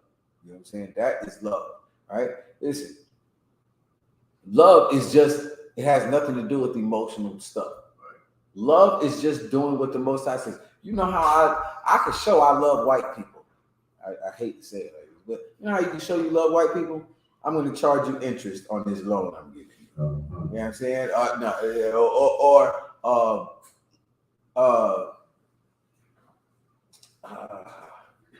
I give you the day off on Saturday. It's my love. What's going on with it? This is my love for white people. When I'm in rulership, ain't gonna be no white people working on Saturday. Nobody. You know why? Because I love them. That's how you love them. That's how you just keep the laws. Yes, sir. You know how I love my ox and my ass? By not making them plow on the Sabbath day. Yes, sir. Just keep the law. That's all it is. Everything is that's how you show you love. It's a wonderful thing. You know what I'm saying? Any more? Verse 3. For this is the love of God. What? There it goes. Let's make it plain. Let's lay it down flat. Go ahead. For this is the love of God, that we keep his commandments. That's how you show you love the Most High. Slakia, like this out. You want to put this in the microwave for me real quick? Like 25 seconds. Read it one more time out. 1 John chapter 5 and verse 3. For this is the love of God, that we keep his commandments. This is how you love the Most High. That you keep the law. You keep his commandments. Keep going. And his commandments are not grievous. And on top of it, man, like this is the wonderful thing about it, man. Like the Lord, the things that the Most High is telling you, it's not hard to do. It's not a grievous thing. This is not something that's going to hurt you. This is not something that's going to, like everything the Most High gave us was for us. It's so that we could be successful. It's so we could be prosperous. We could be rich. We could be in rulership. The things that the Most High gave us, they're not grievous, man. You know what I'm saying? Like something that's grievous would be like, okay, man, I gotta, if I'm gonna love the Most High, I gotta kill my son. Right. You know what I'm saying? Like it's not that. You know what I mean? Like the Lord wouldn't even let Abraham do it. He wouldn't even let him do it. He's trying to see. Do you love me? If you do it, though, you know what I'm saying? If you would have did it, you'd know. Abraham is on the way to do it. But it's not grievous. The Lord is not trying to have you without your kids out here. But if your kid worships other gods, listen, brother, it's better if you get him out of here, or he's going to kill you. He's going to kill your daughter. He's going to kill his mother. Simple and plain. So, like, where we at? 1 John chapter 5. Damn good batch, brother. Double brewed this. That's the only way to go. Yeah. All right. So where we at? Did we finish it? Yes, sir. All right, cool. So the brother, let me get him real quick since I see it right now. Brother has a question is in Numbers 19 and 5. Whoever get it, go ahead and read it. It says, if a man isn't unclean, that's a double negative here, bro. I gotta decipher that. What does that mean? If a man isn't unclean, he's not unclean. What? Yeah, that's what he's saying. If a man is not unclean, if he's clean, Right. Just say if he's clean. I was about to be boggled over here. Okay. If a man isn't unclean. If you not unclean, nigga. What? If a man isn't unclean for touching clean animals, if a man isn't unclean for touching clean animals, was Eleazar unclean for touching the blood, or am I missing something? so he's not. Okay, I get it. So if a man isn't unclean, if a man is clean when Right. he touches a clean animal. So wait. So when you say touch a clean animal, you're talking about a live animal, correct? You just yeah. No, that's cool, man. I was being stupid. Okay, so you said so you're talking about a live animal though, right? Not a carcass. Has to be, because a carcass would be unclean. See, so you think you're unclean if you touch your dog?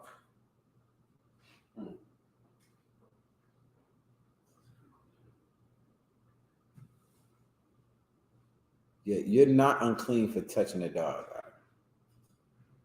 Okay, so it is a carcass. Okay, so you are unclean if you touch anything. Okay, wait a minute. Okay.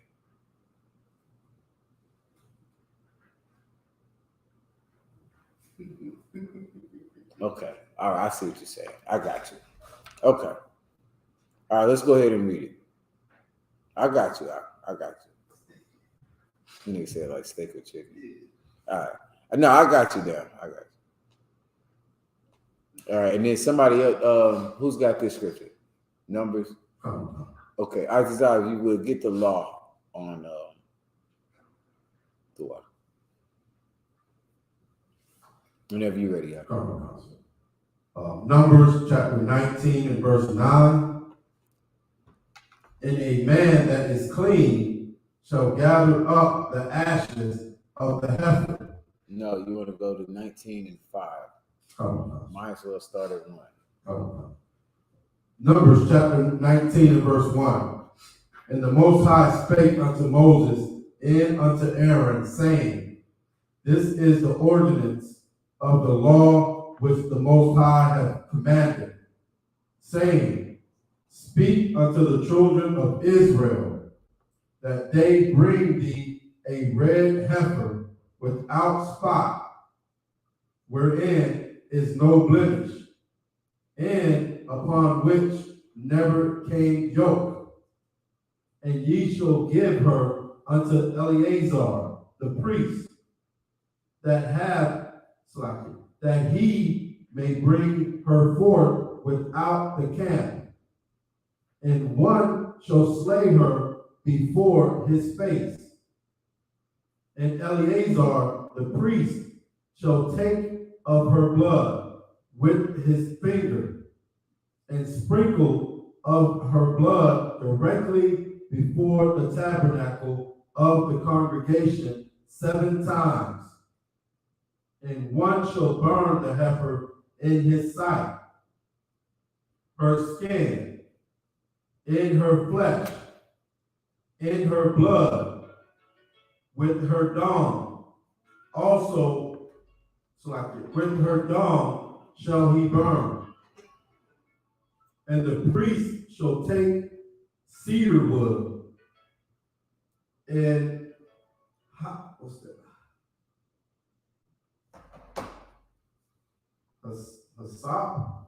Hyssop, yeah. And scarlet, and cast it into the midst of the burning of the heifer. What verse are we on? Verse 6, sir. Verse 7. Then the priest shall wash his clothes, and he shall bathe his flesh in water. And afterward he shall come into the camp, and the priest shall be unclean until the even. Yeah. Now, stop right there. What verse are we on? I just finished verse 7. So. Stop right there for a second now, because this is what I was saying. Officer Kazak, he's asking, is Eleazar unclean? Right? Anything dead that you touch, anything. Do you got the scripture? Okay. Now here's the thing. Something that's unclean, you just can't eat it. Right? But you're unclean. Anything that's dead. It doesn't matter. You touched it, that's it. Go ahead and read it out. The book of Leviticus, chapter 11, starting at verse 31. All right, so we're in Leviticus chapter 11 and verse 31. Now, even, and this is the other thing too for the brother reads too, because like the priest, that's what we dealt with. Like it was just, well, they dealt with. You know what I'm saying? Was like this, like they had to do the sacrifices. That was the whole thing. Like this was their job. This was their burden. You're not unclean. The priest is doing this and he does it. Like it's something that we had to do, you know. Big up to General Haas. He's the head. He does like, you know, when we have funerals and stuff like that. You know what I'm saying? Brothers, General Haas will be unclean for a whole week. You know what I'm saying? Because a brother lost his mother, or a sister lost her father, or so, you know, so on and so forth. And he has to go and perform the duties of, you know, like the brother that is standing over the funeral, right? Anointing the body. You know what I'm saying? All of this. He's unclean for 7 days after that. But it's the job of a priest. It's what we do. We minister. We serve our people. Okay? It's our job. Okay? Keep reading, though. The book of Leviticus, chapter 11, verse 31. These are unclean to you among all that creep. Whosoever doth touch them, when they be dead. Not that. Where is it? Jesus.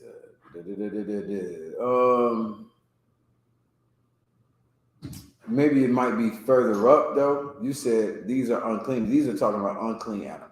Right. I need clean. Okay. I was Is it in there? 36. Okay, it's a lot. Go ahead. Verse 36.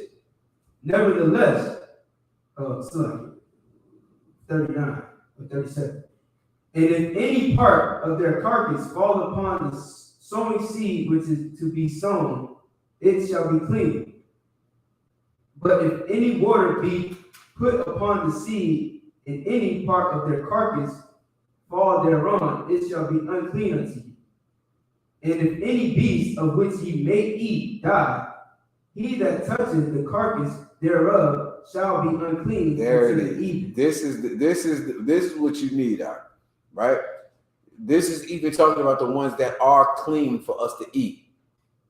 Even if so the first part where Officer Isazov started was talking about the ones that are unclean to us, right?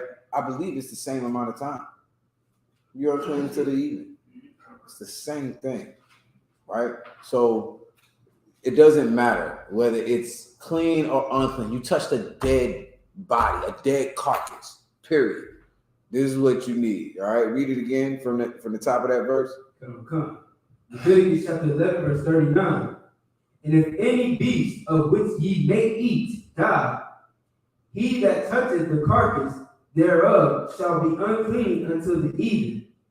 And he that eateth of the carcass of it shall wash his clothes and be unclean until the evening.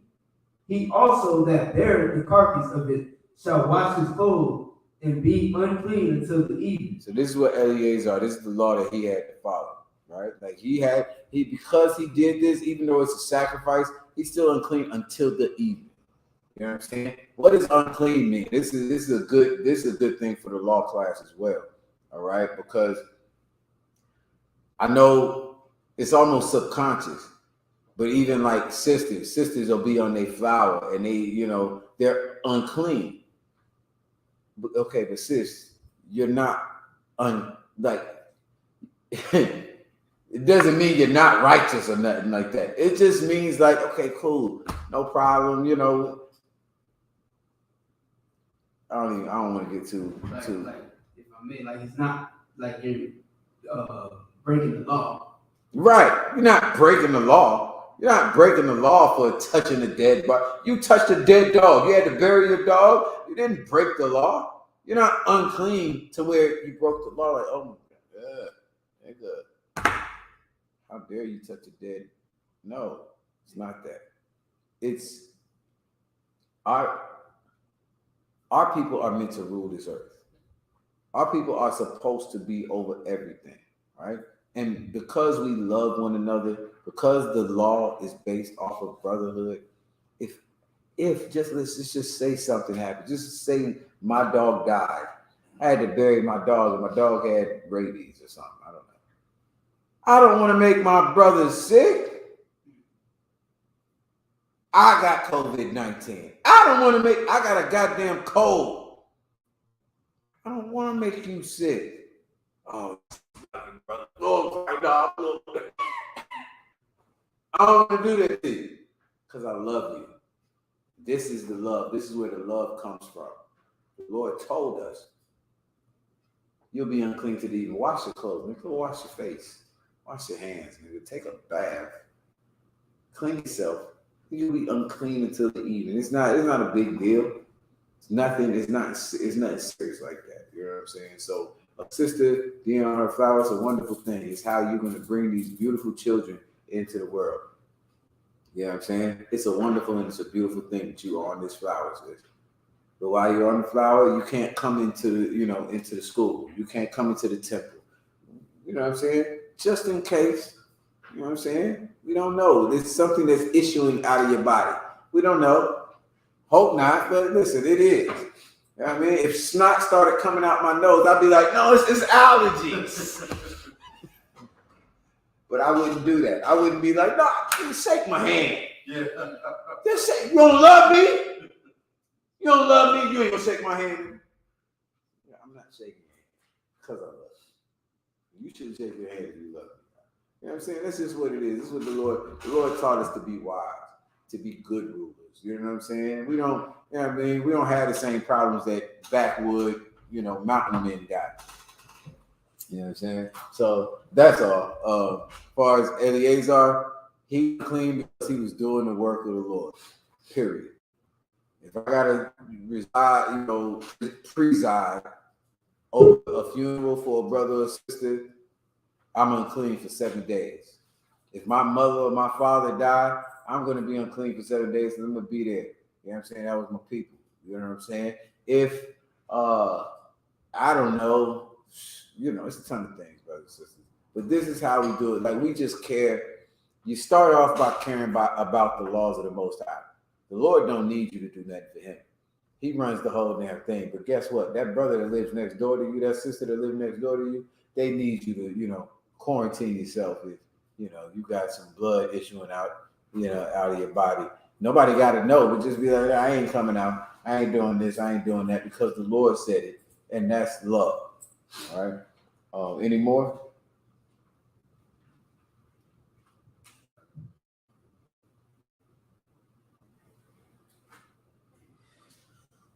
No, this is. All right. Did you finish up? Go ahead and continue. Officer Nishak.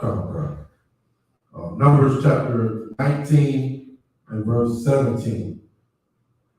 So verse 6. And the priest shall take cedar wood and hyssop and scarlet and cast it in the midst of the burning of the heifer. Then the priest shall wash his clothes and shall bathe his flesh in water. Afterward, he shall come into the camp, and the priest shall be unclean until the even. Which is what Officer Isaiah just read in the law. It's because he, was dealing with blood or dead body. Go ahead. Verse 8. And he that burneth her shall wash his clothes in water, and bathe his flesh in water, and shall be unclean until the even. a man that is unclean shall gather up the ashes of the heifer and lay them up without the camp in a clean place, and it shall be kept for the congregation of the children of Israel for a border of separation. Okay, where you at? Verse 9, sir. Chapter 19, verse 9. You're about to start 9? I'm almost at the end of 9, sir. Okay, keep going. Problem. And it shall be kept for the congregation of the children of Israel for a border of separation. It is a purification for sin. And he that gathereth the ashes of the heifer shall wash his clothes and be unclean until the even. So he is unclean. I'm gonna scroll back up to the brother's question just to make sure I answer it correctly. So he says, if a man isn't unclean for touching clean animals, that's where you was wrong. A man is unclean for touching clean animals, right? Like a butcher. In the kingdom, we're gonna have a butcher. You know what I'm saying? Like a butcher, or not. A butcher wouldn't be one of us. That's like a priest. You know what I'm saying? Like I would have a butcher be some African good with a machete or something. You know what I'm saying? I don't know. Because I'm going to be unclean. The people that preside over the funerals, because I want to be able to do whatever the hell it is I want to do in rulership. You know what I'm saying? But even in our rulership, we had to have priests. You're always going to have priests. And no African can do this job. You know what I'm saying? Not now. Like when we get the kingdom back, Yahweh Shai ruling, we might not need priests the way we need them now. We won't need a brother to step in and make sacrifice for sin. Man, I would think. I'm just saying, I ain't read that nowhere. But I mean, nigga, who's going to be sinning? You know what I'm saying? Like I don't see that. But that's what it is. We needed brothers, at that time we needed brothers that could step in and make sure that Israel would be safe, that the Lord would drop down a bomb out of heaven called a meteor and destroy our whole kingdom. You know what I'm saying? So the priests were there, but when you messed up, and if you loved your brothers and sisters the way you should, you'd be like, yeah, Salaki, I messed up. I did such and such and such and such. Here's my sacrifice. Here's this, that, and the third. This brother would go out, take the ashes, do whatever the hell he needed to do so that our people would be saved, right? So that was all it was. So Eleazar, he's doing a service to our people, and because he has to do this service, because niggas sin and do things against the law, statutes, and commandments of the Most High, a brother got to be unclean. Listen, you know why sisters got to be unclean once a month? Nobody know? You go to Genesis. You can always go to Genesis. It'll tell you exactly right there. But Genesis is telling you that this woman, like this, who knows in the kingdom? You know what I'm saying? Like the Lord is what determines what's unclean and what is clean, right? The Lord determined that a woman had to go through pain during childbirth, and this, that, and the third. Now, I don't know. Would you have to bleed? I don't know. It's kind of like, I ain't gonna go too deep, but like maybe you shouldn't be there all the time. Like, chill out over here. At the end of the day, the Lord determines that, man. When we get our kingdom back, you might not have to do that. We might not have to, you might not have to have a flower once a month.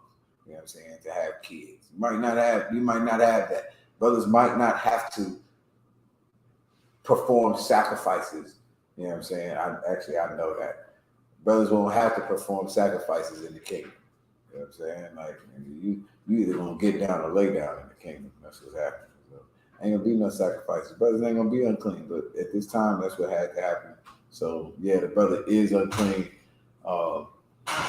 He says, was Eleazar unclean for touching the blood or am I missing something? Yes, he was unclean for touching the dead animal, which was, the blood is part of that. You still need that video? Man, you so late, man. I've been on that. I said it when you wasn't here. I was like, I told Atazab I might need that. I don't want to put it up, man. Brothers is over here cringing when I'm talking about it, man. I don't even want to put it up. Did you watch it? Nah, I ain't watching. Nah, my mom tried to show it to me 100 times. That's not Yeah, I mean, I couldn't watch. When I watched it, man, it hurt me, dog. It really messed me up. I wanted to cry when you was telling me about it. Yeah, it hurt. I don't know. Okay, Salakia, sir. That means if you cooking meat before class, you have to wear gloves or be unclean. Okay. If you cooking meat before class, okay. First of all the blood is drained out of the meat when you get it. If you cook something before class,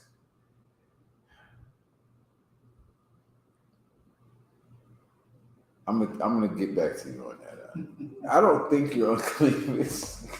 You gotta make it hard. No, okay. Maybe you're unclean because of carcass.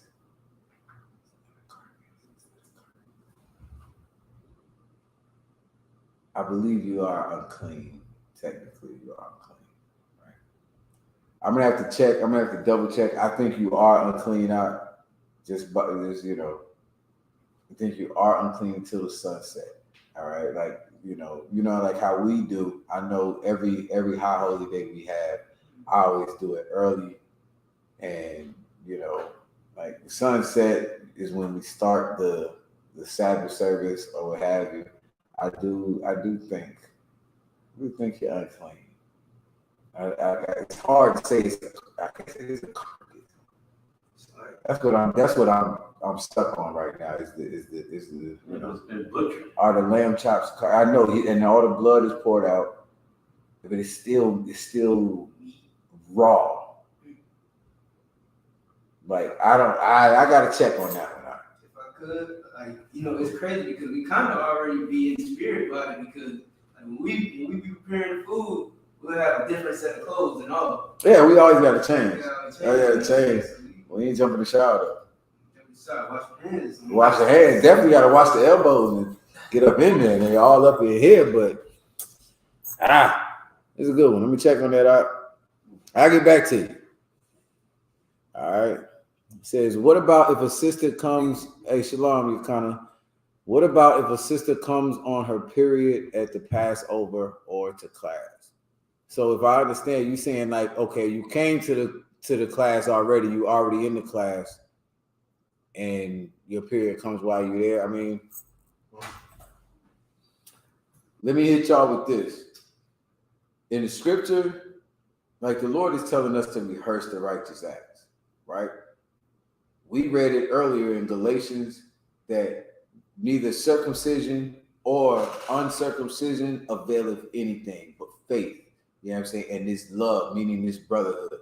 Like if you came on your flower in the middle of the class, you would in the spirit of brotherhood and sisterhood, like dang, you would feel bad because you think you making everybody else unclean. Sis, let me help you. You would rehearse the righteous acts, right? Like the Lord said that that's what it was. You'd be like, you would step out, you would excuse yourself or whatever, and you would be out of here. And a brother would come and sit with you, like, oh damn, hey, ain't no sweat, sis, don't even worry about it. Or a sister come out with you and be like, don't worry about it. Shoot, we gonna come out. I'm gonna go get your lamb for you if you at the Passover. I'm gonna go get your plate for you if you at a cookout or a high holy day with us. But at the end of the day,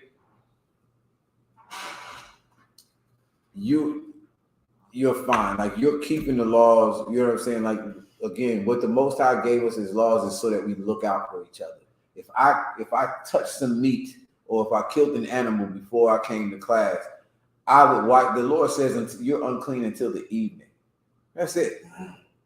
Like, meaning it wasn't no magical spell that was put on you that made you automatically unclean. It was just, listen, go and change your clothes, wash up, and listen, man, come back to work tomorrow. That's what the evening is. The evening starts a new day. You come back tomorrow. Don't worry about it, man. Go ahead and chill out. No problem. Sis, if you come on your flower or whatever, no problem. Listen, you already in here. No problem. You know what I'm saying? We rehearsing the righteous act. There's nothing that made any of us sinful or wrong or anything like that. It's no problem. Listen, we'll all just be unclean.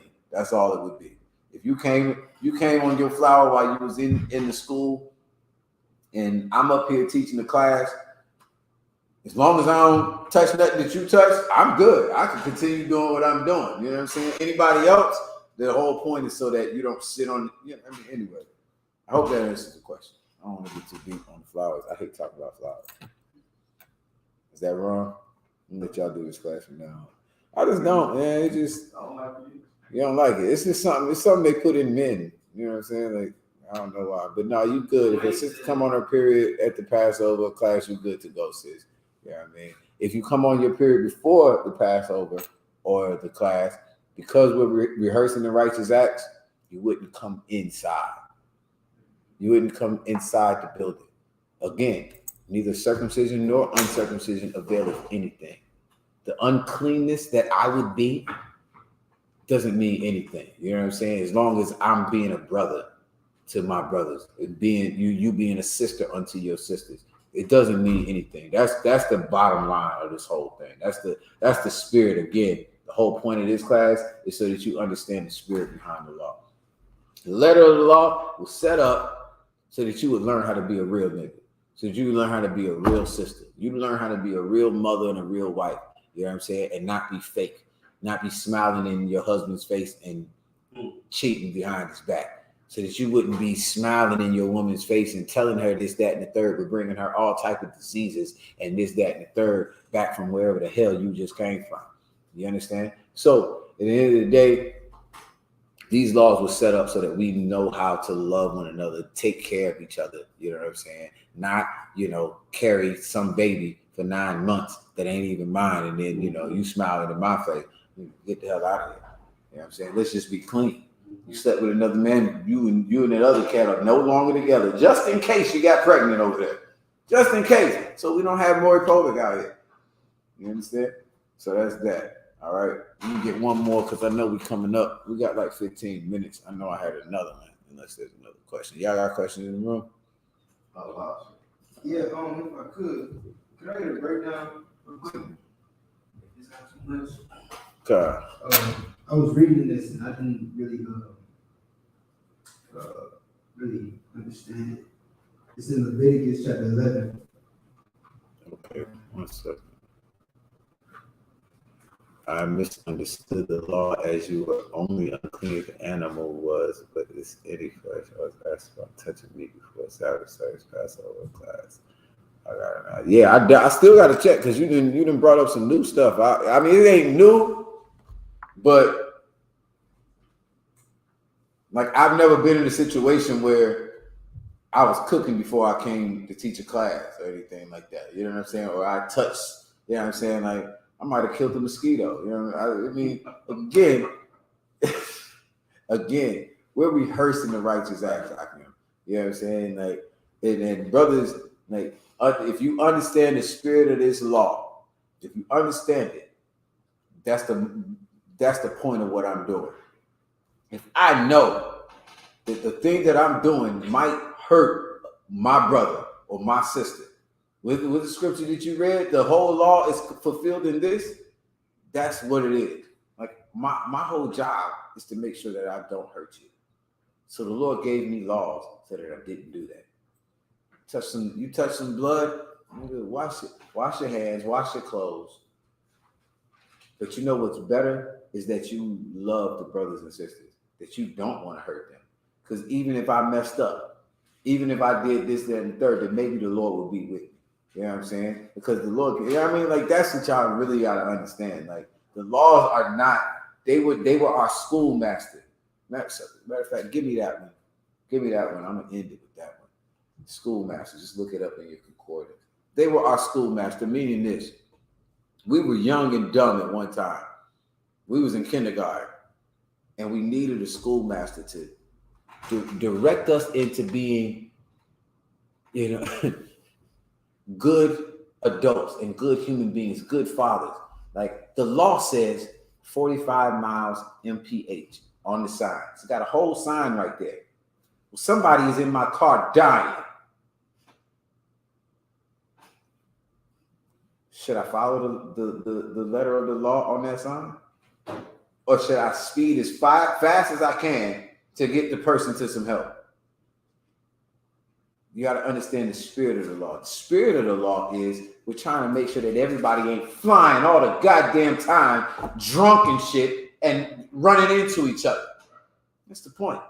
That red light is there so that everybody don't come all at the same time doing this. But I'm at a long red light and somebody can't breathe in the back seats. I'm supposed to sit here at the red light? It's not that's not the spirit of the law. It's the letter of the law. And somebody could call me on that letter if I didn't have a good reason, if I didn't have brotherhood in the back of my mind when I did that. That's all. You got it? Come on, the book of Galatians, chapter 3 and verse 23. But before faith came, we were kept under the law. Before faith came. Before the faith we talked about earlier, believing what the Most High said. Like the Lord said, you ain't supposed to marry other nations. I bet you got faith now. If you ain't seen OJ and Kobe and who the hell ever else, if you haven't recognized and now you believe, like, yeah, you know what? F white people. F them Africans. I'm not dealing with them no more. Before faith came, what? We were kept under the law. The Lord just told you, just don't do it. I'm going to kill you. Don't do it. Don't be a faggot or I'm going to kill you. If you ain't seen that AIDS and all of this is killing it, no problem. I'll just kill you until you get this faith, until you grow the hell up. Go ahead. Come. We were kept under the law. We were kept under the law. What does that mean? So that means you would get stoned to death if you did something wrong. Or, you know what I mean? Like the judgments. So like we had to be policed. That's better. That's better. What you said is correct. That's better. Like if meaning somebody had to be over you. Right. Like under the law is here's the police, here's you. You're under them. Right. Come here. Come here. Let me see ID. Spread it. I'm under the law because I can't do it my damn self. Right? So until we got faith, now I don't need the police to tell me not to eat pork or get stoned to death how you said it. You know what I'm saying? Or put to death, which is absolutely correct. But it's better like for understanding. Like you got to be able to, you know what I'm saying? Take it all the way there. You know what I mean? You got to treat Christians like they're 3.5 years old. You got to be able to take it and see this. See how Coco Melon do it? You know what I'm saying? You don't even know who Coco Melon is. That's what it is. Like you have to be able to break it all the way down. What he said, we don't have to be police. We don't need the police. That's better. Right. That's what being under the law. That's what somebody that's not in the truth could understand. Now that's them being under the law. You know what I'm saying? Like even now, not stoned. Nobody gets stoned now. Okay? So read it again. Galatians chapter 3 and verse 23. But before faith came, we were kept under the law. Right. So the Lord had them priests there to stone us to death. The Lord had them priests there to kill us if we didn't do what he said to do. We were kept under the law. Nowadays, you have the police over you in America. Tell you to put your damn seatbelt on. Don't sell crack. Don't be a murderer. Don't be a drug. You know what I mean? Don't be a prostitute on the street.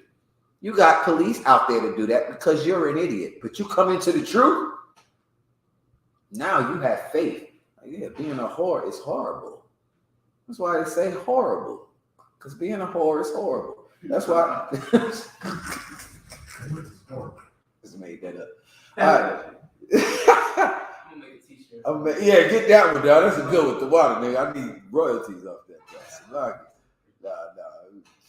So the same thing with, you know, being a drug dealer or whatever. You went to jail, I don't know how many times, you know what I'm saying? Your homeboys got shot in front of your face, this, that, and the third. You know what I'm saying? Before faith came, you were kept under the law. But now, in the truth, I'm not under their law anymore. I'm not. I don't give a damn about their law. I follow the law of the Most High. That's the law I'm under. It's like the Most High, nigga, me. Your house, you know what I'm saying? But above them, above the police, you following them? What the hell are they talking about? Pork is legal? I ain't on that.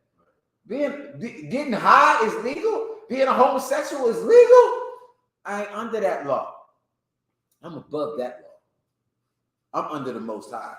You know what I'm saying? So until faith, before faith came, we were kept under the law. Keep going. Shut up unto the faith which should afterwards be revealed. That's the ghetto, the barrio, the prison, the reservation. You were shut up. Sit your ass down somewhere. Stupid. Just wait until the UPK come around this motherfucker. Just shut up. You dumb as hell. Don't say nothing. Shut up until what? Shut up until the faith which should be afterwards be revealed. Until you got your ass beat enough. Till you been to jail enough times. Till you done had syphilis, gonorrhea, and AIDS. Till you done damn near overdosed. I don't know how many times. Just shut up. Until the faith, till now you like, oh, I'm done. It's time for me to change my life. Nigga, locked up in that cell next to Bubba. You know what? I need to change my goddamn life. This is too much. This is ridiculous. What the hell am I doing? This is stupid. Go ahead. Verse 24. Wherefore the law was our schoolmaster. Wherefore, this is what you should get out of this. In other words, the law was our schoolmaster. The law was there to y'all too young, right? But there was a day where when you was in school, that the schoolmaster do something stupid. Go ahead. See this head? See this head? Don't touch that. Don't do that. Stop. Stop doing that. You were kept under the law. You were kept under that schoolmaster until you grew the hell up and you could see it for yourself. You know what? Maybe I shouldn't run with sisters. Maybe. You understand? So the law was our schoolmaster, not the laws of the Most High, the law. But there was a schoolmaster. There was a priest that was there. There was a Levite, a Haitian that was there that would whoop your ass, that would stone you to death, that would chop your damn head off if you did not do the things that would keep you alive. You're an idiot. You're going to get high and overdose. You're an idiot. You're going to have sex with somebody whose father is going to kill you because you're a nigga. You're going to have sex with the same sex and get syphilis and AIDS and gonorrhea behind you. So to save you from your dumbass self, I'm going to be here with this nigga be good stick and beat the hell out of you every time you slip up until you grow up. Read it one more time. Yes, sir.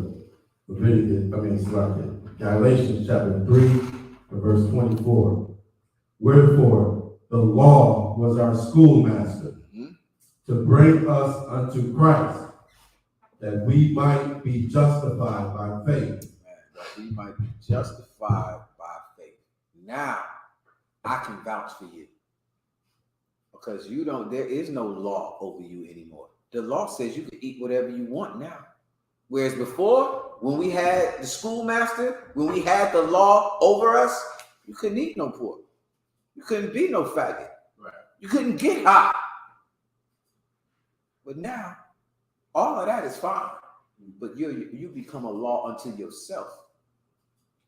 And now you're justified by your faith. You believe what the Lord said. You know what? Being a faggot is wrong. Being a hoe is wrong. It didn't get me nowhere. Being a drug dealer is wrong. I was selling that shit to my mama. Wow. It was wrong. I shouldn't have did it. Any more? Verse 25. But after that faith is come, we are no longer under a schoolmaster. Mm-hmm. That's what I said. I'm not under the law here anymore. Once faith came, once you know that the truth is the truth is the truth, I don't need the police. We don't need the priest to go and become unclean for me. Right. Because I have faith and I know that it was wrong.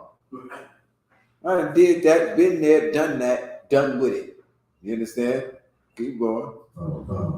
Verse 26. For ye are all the children of God by faith in Yahushua Mashiach. Anybody who does not believe in Yahushua, meaning believe what Christ said and how he broke it down, there's no way that you're children of the Most High. There is no way on this earth, because nobody else understood this. Nobody understood the spirit of the law that the Lord put down with Moses.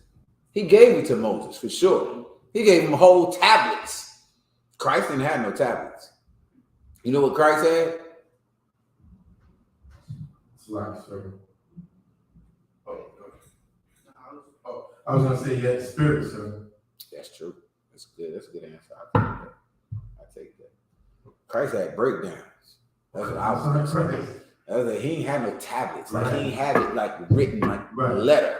Right. But how you said it was perfect. He had the spirit. Like, he understood what it meant. You know what I'm saying? And Christ had the breakdown. Okay, let me explain to you what that really means. I know it says 45 miles an hour. I got you. But your daughter is dying in the back seat, dumb. Give me one more scripture. Am I holding something? No. The Lord has no pleasure in the death of him that died. I believe it's in Jeremiah, Isaiah. Give me that one. Because the Lord ain't telling you to die, stupid. It's not it. The Lord, the things that we just read it earlier, that love is keeping the laws of the Most High.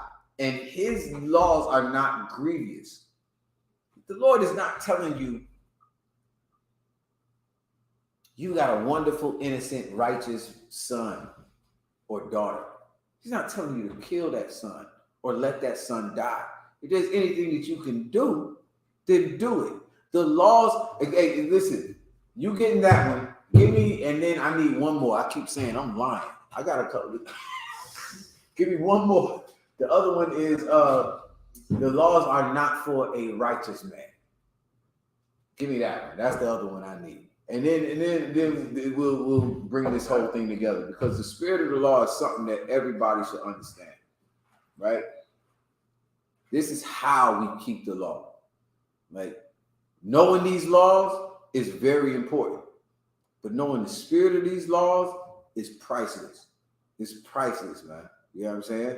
Like, we shouldn't break not one law. We shouldn't. These scriptures we're about to read is going to show you that you're not breaking the law. You know what I mean? Like, it's like a lot of people, you know, these fake Israelite groups, these root and berry eating, you know, Old Testament, whatever, you know what I'm saying? They love they love to get in an argument with the ISUPK about you can't work on the Sabbath day, right? So just imagine we have the kingdom, right? You're a doctor. You're a doctor. And the Sabbath day comes, somebody get damn sick. Stupid. Do I need to go any further? I'm gonna go further. So on the Sabbath day, I gotta let you die, and it proves that I love the Lord. Because I let you die as my brother or my sister. Because I can't work on the Sabbath day. No, that is servile work. You're an idiot. You do not understand the spirit of the law. That's the letter of the law, dummy. The letter of the law was so that you didn't make your ass and your ox work. You gave them a day off. You didn't make your servants work. You gave them a day off. You understand? If I had a servant that was a doctor and you brought your wife to me or your daughter or your son to me on the Sabbath day,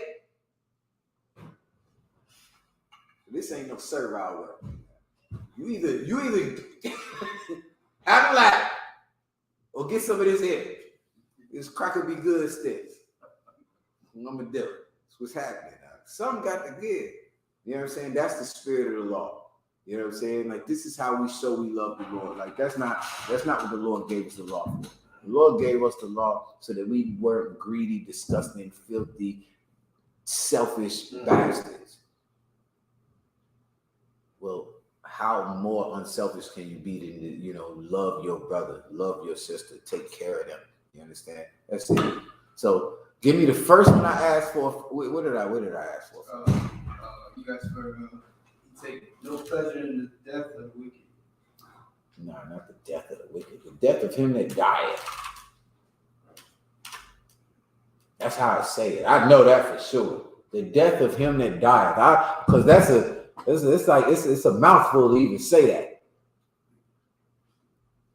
Type that in. The death of him that dieth. Unless it's in the one that you're looking at. The death of the wicked. I don't even know that. Where is that? Where is that when you talking about? Ezekiel 33 and 11. Sounds good. Go ahead and read it, please. You know what I mean? Shit, I rocks with you. You know what I'm saying? In a minute.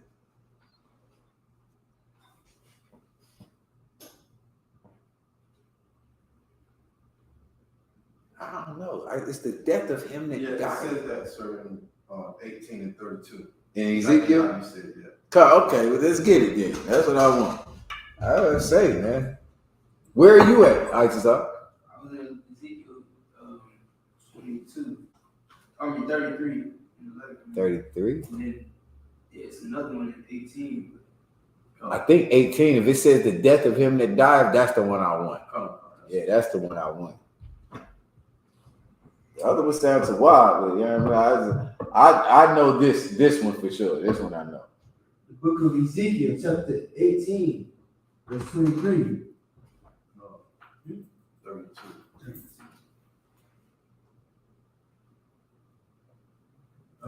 The book of Ezekiel, chapter 18, verse 32. Yeah, I think it's for I have no pleasure in the death of him that died. Go one or two. Go one or two. Verse 30. Therefore, I will judge you, O house of Israel, every one according to his ways. Listen, the Most High is going to judge us. This is what's happening to us in the ghettos, borrows, and reservations. That's what's happening to us. We're being judged by the Most High right now. Right now. And he gave us a chance through Yahushua to get this liberty, to come back and serve him. You understand? The Lord said he's going to judge us. Keep going. Every one according to his ways. Everyone according to the works, to the things you're doing, how you live in your life. Keep going. Saith the Most High Power, repent and turn yourselves from all your transgressions. That's it, man. Repent.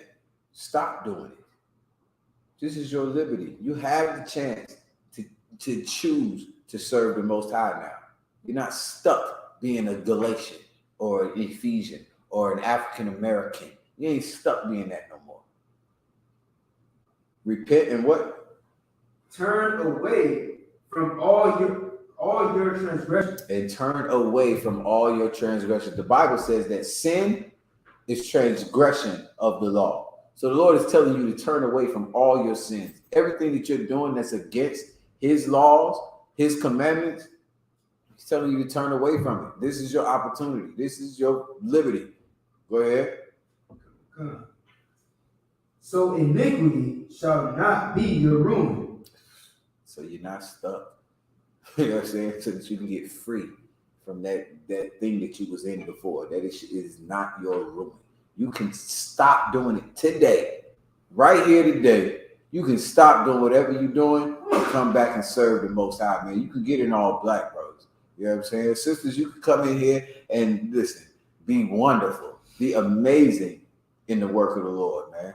Serving and supporting these brothers that are willing to give their lives for other brothers and for you and for your children, even if it's not their children. Same way our King Yahweh Shah did. Go ahead. Cast away from all your transgressions, whereby ye have transgressed, and make you a new heart and a new spirit. You get a whole new mind, man. In the Bible, heart is talking about your mind. Like your heart doesn't do anything but pump blood. But in the Bible, it's that deep down part of your brain. This is why it calls it the heart. You know what I'm saying? The Most High was the first one to speak the Ebonics. You know what I'm saying? Like, you know what I'm saying? Like in your heart, you should do what?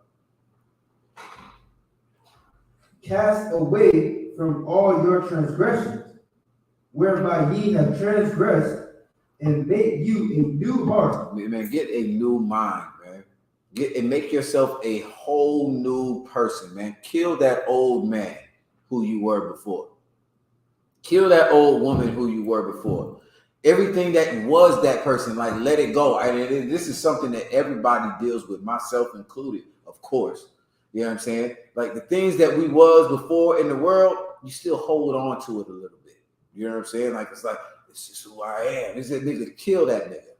Please kill him. Because he was half a faggot.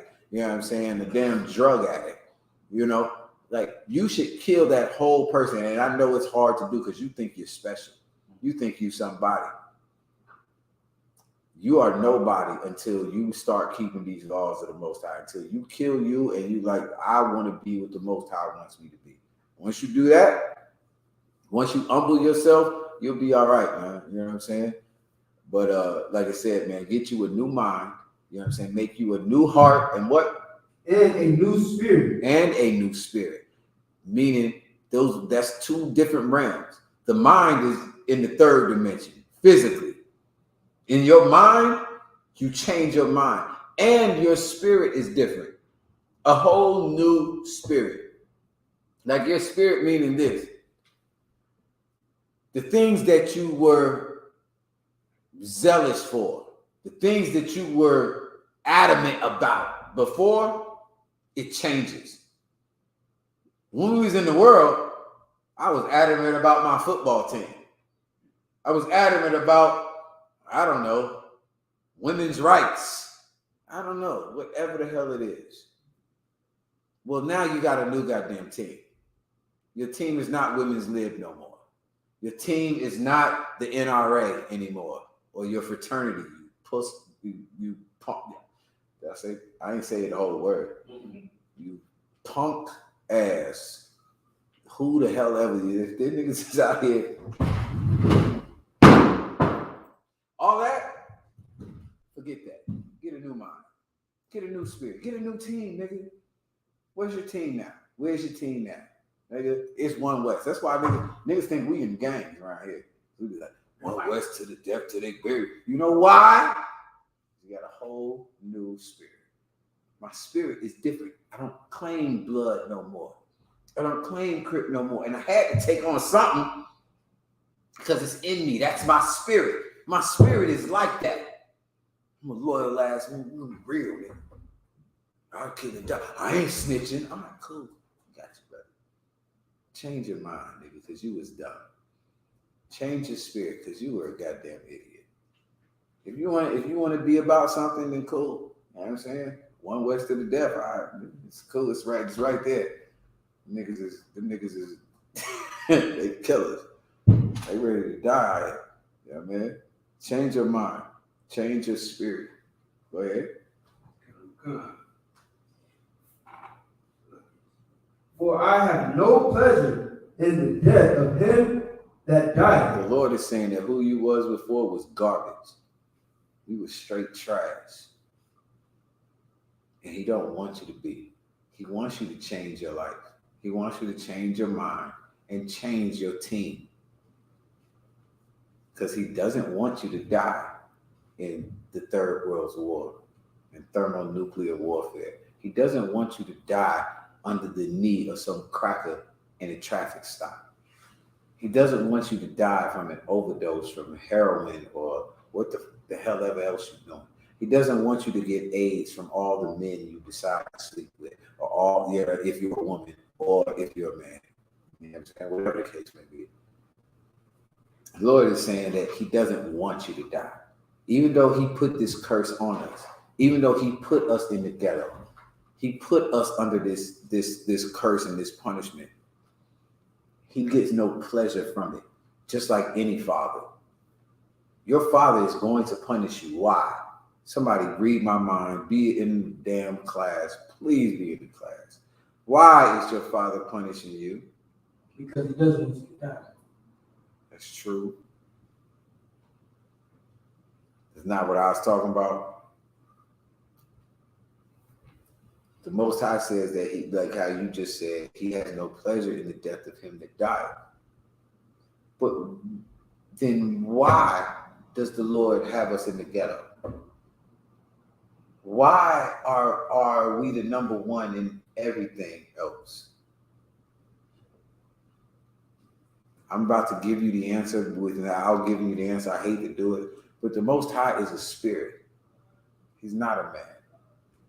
So why is the Lord doing this? Let me check the chat. Anybody know? Man, give priest and officer Kazak the bar a hand. Goddamn it. That's my nigga, man. That's hey. Kazak, that's exactly it. Kazak said because he loves you, just like any father. The reason why your dad punished you is because he loved you. He didn't punish you because he liked seeing you sit there and cry and be miserable. He don't want you to be that. He wants you to be great, but he loves you. And he knows he has to do this in order for you not to be a damn drug addict, drug dealer. He has to talk to his daughter like this so she's not a whore. So she's not 14 niggas' babies' mamas. You understand? He has to because he loves you. That's it. You understand? Excellent job, Kazak. You know what I mean? So that's it. You know what I mean? Like the Lord loves us. He's the first. That's where we learn what love is. That's why your father is the way he is. That's why your mother is the way she is, because she really loves you. If your mother is doing everything that you like and everything that you want her to do, she don't love you. I'm gonna tell you straight up, because you're a horrible person. You was a horrible child. If your husband is doing everything you like and everything you want, he don't love you, like Will Smith. Bro, did y'all see the meme? It was like a cartoon, and the brother, they made it to where Will Smith was cracking up as a cartoon. Oh, I died because I was like, I didn't even see it. And Jada did the same thing. Like I was saying, like this here. Get your ass the fuck up there. It was funny as hell to me because of that. Because I was like, man, niggas be in the spirit. Like this is the Most High. Like Will don't love Jada. Jada don't love Will. But Will don't love Jada either. Because he over there in the whole cartoon. It was funny as hell. Whoever was doing, I don't know, they must have sampled his laugh because it was perfect. He was like, cracking up when Chris said the thing about the G.I. Jane 2. And then in the little cartoon, Jada was like, that nigga was like this. He did some shit over his mouth like that. and then walked up there and smacked the hell out of Chris. And you know, like it was this whole thing, like how I was looking at it was like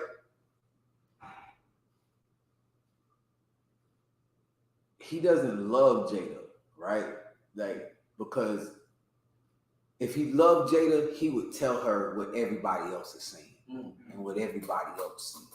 You know what I'm saying? Like, he won't do that. Like, he would rather her be happy. He would rather, like, you know what I'm saying? Like, he would rather her be happy than his son be a man or his daughter be a real woman or the brothers and sisters who have children who look up to this dumbass nigga be okay. He would rather them be bitch niggas too. You know what I'm saying? So anyway, whole point is that if you love them, you know what I'm saying? Like, it's not going to be everything that you like. Like, I love my wife. You're like, girl, chill the fuck out. You know what I'm saying? This nigga's making a joke. He's doing his job. I'm not about to go and smack my brother because your feelings are hurt right now. I'm not about to do that. I know she didn't even tell him to smack him. I'm sure she did. I ain't even say I'm sure, but I'm sure she didn't tell him. But that's how he felt, like he had to please her. And that was the only thing he could think of. That's why he did the bitch looking shit. Yeah. That's what he did. Because, nigga, I don't know what to do. How do I please you right now? What do I do? Wow. So this month, you know what I mean? Like, if he loved her, he would have told her, like, you shut your mouth. You out here bald headed. They said she got alopecia now. They said she got alopecia. They saying that she's been talking about it on her show. Like, I don't watch the show. Good. She got, I mean, you know, you're a whore. You know what I'm saying? Listen, give me Isaiah chapter 4. Chapter 4. Is it 4 or 3? 3 and 4 or 4 and 3? Give me that when I'm out of here. I promise I'm out, y'all. You know what I'm saying? Well, did we finish the scripture we was on? Did we finish the scripture we was on? I'm sorry. You finished with that one? We finished that one. Okay. You had one you was holding? Give me that one and then I'm out. I promise. Damn. I got one too, though. All right, no shit. They can sign off whenever they want to. I just Come, sir. The book of 1 Timothy, chapter 1 and verse 8. But we know that the law is good for a man used. give me one or two. Give me one or two. Come.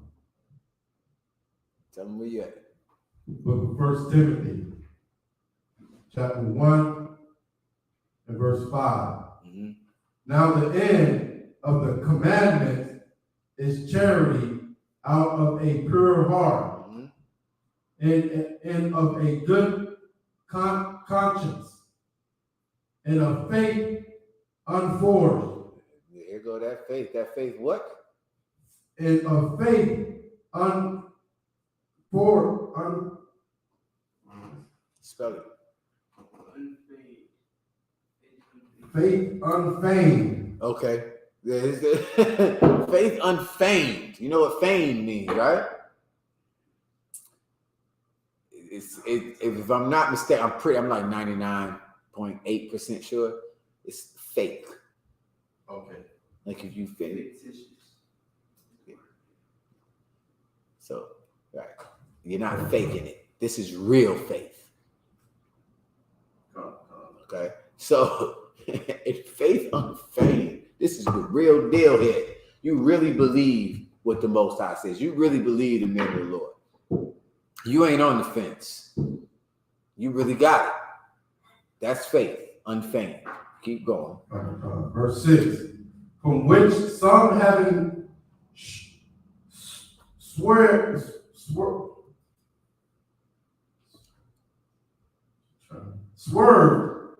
I know that ain't in the Bible. For which some have Swerved?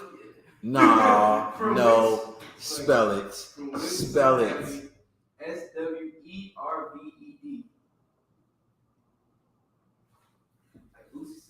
No, dog. Where are y'all at? First Timothy chapter 1. Y'all verse 6. tripping, man. Ain't no swerving in the Bible. First Timothy what? 1 Timothy chapter 1, verse 6. Have you swerved? Have turned aside. Okay, Salaki, I apologize. Yeah, damn. Swerving in the Bible. I'm like, bro, hold up, man. So with some having swerved. Swerving.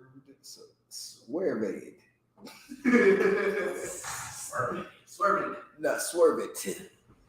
All right, go ahead, Salaki. From 1 Timothy 1 and 6. From which some have swerved, have turned aside unto vain Jangling. Swerving into England. Bro, you can't tell me the Lord ain't a nigga, man. You can't tell me that. Lord talking about swerving and jangling. Bro, what's next? What's next, Doc? I can't do this. Lord is swerving and jangling out here. All right, from the top, Salaki. Come. From which, slightly, 1 Timothy 1 and 6. From which some having swerved have turned aside unto vain jangling. Yo, stop swerving out here. Stay on the straight. You feel me? That's what it says in what is it? Esdras? No, not that one. It's a way so narrow. Right, one on each side. Time. You know what I'm saying? If you swerve, you're gonna be in either a deep water or a blazing fire. You know what I'm saying? So it's just heavy that it said. You know what I'm saying? I can't believe it said it 3,000 years ago, 4,000 years ago that talking about swerving and jangling. Niggas don't even know what jangling is in 2022. But you had to come up in the 60s and 70s to know what jangling is. I'll tell y'all about it after class. Okay. Yeah, I got you on the jangling. Wow.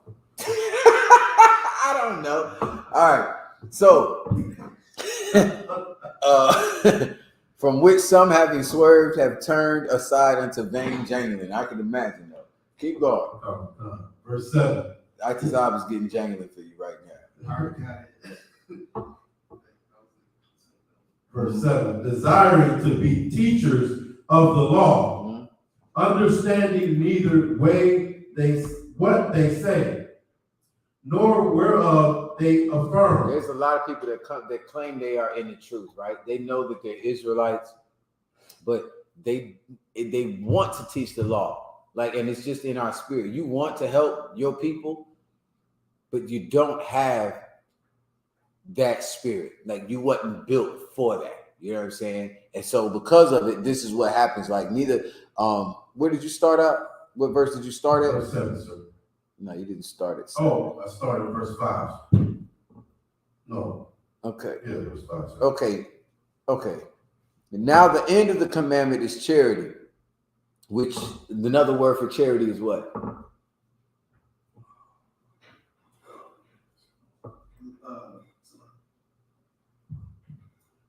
Love. That's correct. Another word for charity is love, right? Remember that, right? This is what love is, right? Charity. And I look out for, somebody else. Well, according to the Bible, that's what love is. You keeping the law, statutes, and commandments has nothing to do with your selfish, ignorant ass. It has to do with you being a brother or a sister to somebody else. Charity, right? So now the end of the commandment is charity. That's what the spirit of the commandment or the spirit of the law is charity. It's love. Out of a pure heart, meaning you don't have any, what do they call it, ulterior motives in your mind. And you're going to be nice and, look out for somebody because you want them to, this, that, and the third for you. You know what I'm saying? Something that is ridiculous. You know what I'm saying? But a pure heart is that this is my brother. This is my sister. I don't care. I don't care if I never get nothing back. You know what I'm saying? I'll get it back from the Lord if I need it. If I needed something, another brother or another sister would do it for me if I needed it. But out of a pure heart, what's the pure heart? What's in your mind if you got a pure heart? Because heart is mind. So tell me what's in your mind with a pure heart. Nothing, sir. Like you empty. Like you ready to be. Pure meaning what? Clean, right? Right. Right? That's what pure is. Like it's not dirty. It's not tainted. Right? So what's a pure heart? Right, sir. Would it be brotherhood? Okay, I think it said what. Okay, this is that's true. Why do you have brotherhood?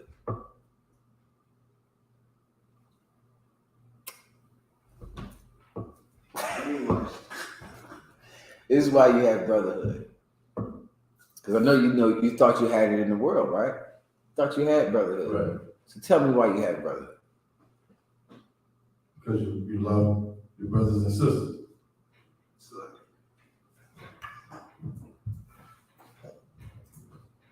Because you didn't have evil thoughts.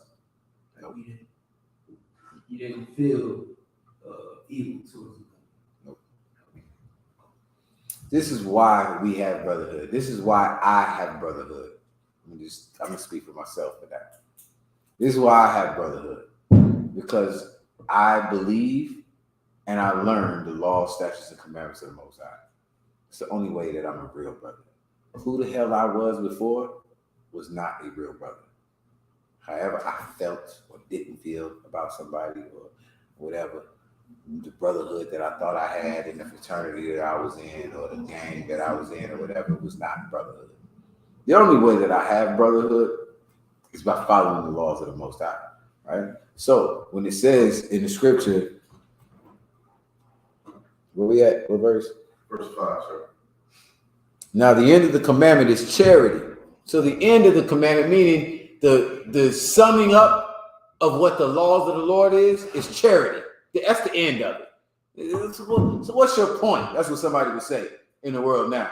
What's the end of it? Brotherhood, nigga. That's it.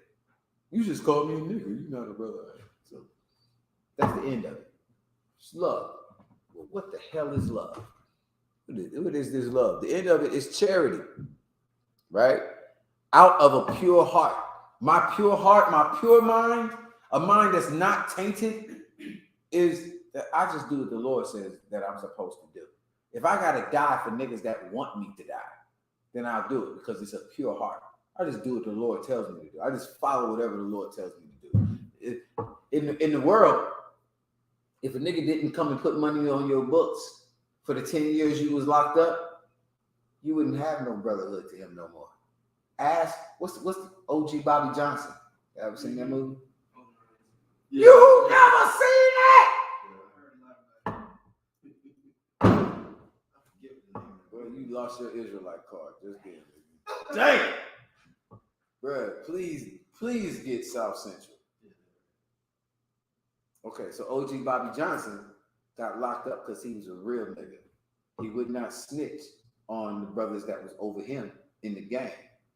He went to jail for years, right? While he was in jail, the only thing that happened was they turned his son out, made his son a criminal. You know what I'm saying? When his son was a baby when he went in, he was like a teenager when he got out, and his son had caught a attempted murder charge down there. You know what I'm saying? And nobody was messing with him when he was in jail. He got out and woke the hell up. Like, these niggas ain't about no brotherhood. I've been here all this time. Nobody was here for me. Meanwhile, they turned my son into a goddamn criminal. You know what I'm saying? They turned my son into a criminal. And now he figures out, like, they ain't brothers. So I'm no longer loyal to y'all either. End of the story, long of the story short, in the movie, OG Bobby Johnson is all about his son. He's trying to save his son's life. And he says, F my gang. F the brothers that I came up with that I would have died for, that I gave years of my life in prison for. You know what I'm saying? I'm going to do it for somebody who, you know, has a chance not to be a filthy, disgusting, selfish bastard. I'm going to do it for my son. You know what I'm saying? So like how it's saying, like, if you're doing this out of a pure heart, right? Like your mind is cleaned the hell up. You know what I'm saying? Like I don't look at it the same way that I did before. The way that I looked at it before was tainted. It was messed up. Out of a pure heart, now I know who my brothers are. Now I know what I should be and what I shouldn't be doing. This brother learned in prison. You gotta care about that son you got out there. If you get out of here, if they parole you, you better get out here and care for that son and F your game. Whatever the hell, whatever money you was getting in this, that, and the third. Brother got out and the game was doing good. Niggas had money set aside for him. He's like, I don't even want none of that. Give me my son. You know what I'm saying? So in this year, OG Bobby Johnson, like it says, now the end of the commandment is charity out of a pure heart and a good conscience and of faith unfeigned, from which some having swerved have turned aside unto vain jangling. Give me jangling. I got the Urban Dictionary. Damn. It ain't even a regular dictionary. How in the world is this written 4,000-5,000 years ago? And they still ain't got a definition for it. Guess where it's at? Tell them where it's at again. What dictionary is in? Urban Dictionary. The what? Urban Dictionary. The Lord speaks Ebonics, nigga. This in the Urban Dictionary. Go ahead. It says the act of sneaking into someone's room while they are sleeping and touching, poking, or passing out. Okay, no, that's no. Lord of mercy, you didn't read that for you decided to put that in the live class out. This nigga said jangling. Jangling. Good night. Okay. I don't know what jangling is. You have to look up old English, whatever, but it's cool. From which some having swerved have turned aside unto vain jangling, desiring to be teachers of the law, understanding neither what they say nor whereof they affirm. So at the end of the day, even though you have this in you that you want to teach the law, you don't know what the hell you're talking about. You don't know the God that you're serving. You know what I'm saying? That you claim you serve, right? That's what that's saying. Like desiring to be teachers of the law, you don't understand the scriptures. This is what the Pharisees and Sadducees was. If you don't follow Christ, if you don't do what Christ said you're supposed to do, you don't know what the hell you're talking about. Come on now, you got it? This is the Middle English version of original Old French origin. Jangle. Talk excessively or noisily, squabble. In the sense, talk excessively or noisily. That's what it is. That's what, listen, future reference, Akim. That's how you do this. Nigga went to the urban junk. But yeah, you got to start. Here's the order, Akim. Bible Dictionary, Middle English, Old English, right? That's how you want to do, because the Bible is written in Old English, right? To get the context of what we're reading in the Bible, you either have to go to a Bible dictionary, which is written based off of what? I just gave you the answer, though. That's true. What are the words written in the Bible? Give them the mic. Old English. That's what it is. So it's not in the Bible dictionary. Then I would go to another Old English dictionary based off the Old English, right? And if it's not in there, which it's got to be, but if it's not in there, then I would go to the Urban Dictionary. Jangling. Sneak into somebody's room, huh? Damn. Boy, they be doing this. This is not our fault. We did not come up with that urban. I guarantee it's a white author on that Urban Dictionary. I guarantee you.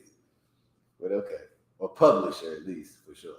So yeah, that's what it is. So the jangling is just like, what is it, loud talking? Okay. So that's what it's talking about. Like this vain, loud mouth talking. That's what it's talking about. Okay. All right.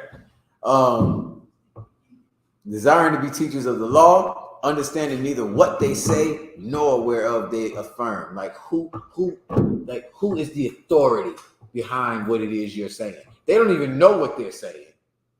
And on top of that, they don't got nobody to base it off of besides they goddamn self. I just feel, see, this is how I understand it. They can't say, I tell people that all the time. It's a wonderful thing being in the truth. Because nigga, it ain't me. These ain't my words. And if anything, I'd be like, yo, I was talking about Commander Julian. Something wrong with what I said, go talk to that nigga. This has nothing to do with me. You know what I'm saying? Go talk to your Yahushua. That's what it got nothing to do with me. Yahushua said that. That's what it is. Nor to who they affirm. Like, you know what I'm saying? My affirmation. Meaning you wanna cross-reference what I said? If you go into this dictionary that y'all looking at, what you gonna call it? Webster's, Merriam's. That's who you affirm. That's to whom you affirm. That's Merriam. Merriam said this. Goddamn Webster said that. It's not me. Somebody else did the footwork. So that's that. All right. Where we at? Verse 8, sir. Mm-hmm. 1 Timothy 1:8. But we know that the law is good if a man use it lawfully, knowing this, that the law is not made for a righteous man. This is it, man. The law is wonderful if somebody use it righteously. You understand? Like the white man took our book, took our records, took our law, and made us break the law with it. With this same Bible. You believe that you can eat pork from this same Bible right here. You think the law is done away with in the Bible that says it ain't. You think you could be a faggot out of here. Straight up. It's right if you use it right, like lawfully. Meaning this. The verse that we read right before this is explaining this to you. They don't know what the hell they're talking about. They don't understand the Bible. A lot of people have this Bible, but they will use it to say that you can rape your sisters. Yeah, I'm an Israelite. It's right here in this Bible. This Bible also says that I'm allowed to rape you right now. This Bible says that the white man can be saved right now. It says it. You don't know what you're talking about. Read that last verse one more time. Oh, God. 1 Timothy 1:9. Knowing this, that the law is not made for a righteous man. The law is not made for a righteous But man. Go ahead. But for the lawless and disobedient, for the ungodly, and for sinners. So this is what the law is for. The law, the only reason why there's 45-mile-per-hour sign out there on your streets is because it's somebody who does not have the law within themselves. They don't have care for anybody else but their goddamn self. So they're going to drive and they're not going to care about stopping. It takes somebody to pull them over. Woo, woo, woo. You just ran a stop sign. You ran a stoplight. You don't care about nobody else. You could have killed somebody out there. But he don't care. He is what does it say? Who is it made for? Slacker. But for the lawless. For the lawless. This nigga has no law. He don't care about no law. He's God. He's what everything. They say he has no law. He don't follow nobody else. Y'all listen to that Bible? Oh, y'all listen to General Yohana? Yeah, nigga, you know why? Nigga, because I'm not lawless. I don't think that I determine what's right and what's wrong. I don't think Commander General Yohana does. I think he follows it the same way. He's not lawless. I don't think the white man does. The white man goes right into our records and takes the laws that he thinks are good for him, and the rest of them he'd be like, I don't need that one. But this is who the law is made for. It's made for people who don't know how to drive sensibly. So I need to put a 45-mile-per-hour sign out here. It's made for people who have, sexual deviancies, who think that they can rape people. They can just take it if they want to. There needs to be a law for you, because you are lawless. I just want to eat what I want to eat. There needs to be a law for you. You're stupid. You just think you can just, deal with blood and this animal that you don't know, or shit that's just coming out of you and you don't know why. You just think you should come around other. You don't care about nobody else but yourself. So this is who the law is made for. When the law, if you understand the spirit of it, all it is about caring about somebody else. Brotherhood. That's what the law is. The law is so that you can care about somebody other than yourself. So, here you go. Let me give you this here. The law is made for the lawless. Keep going. And disobedient. And the people who have been given the law and will not obey it. The disobedient is for them. Because blacks, Hispanics, and Native Indians were given the law. But there's some of us who don't have faith. There's some of us that don't believe what Moses is saying is worth my time. There's some of you that have a husband that believe that he's telling you, nigga, he just, no problem. That's what the law is made for. That's why the Lord has punishments for you. Because you're disobedient. That's what it's for. That's why your son is going to be molested by the nigga that you didn't, you know what I'm saying, because you wanted to get with somebody else other than the nigga that the Lord told you, you had to be with. You know what I'm saying? It's why he's going to beat you upside your head. You know what I'm saying? Like, that's why. Because the law is made for the lawless and the disobedient. Keep going. For the ungodly.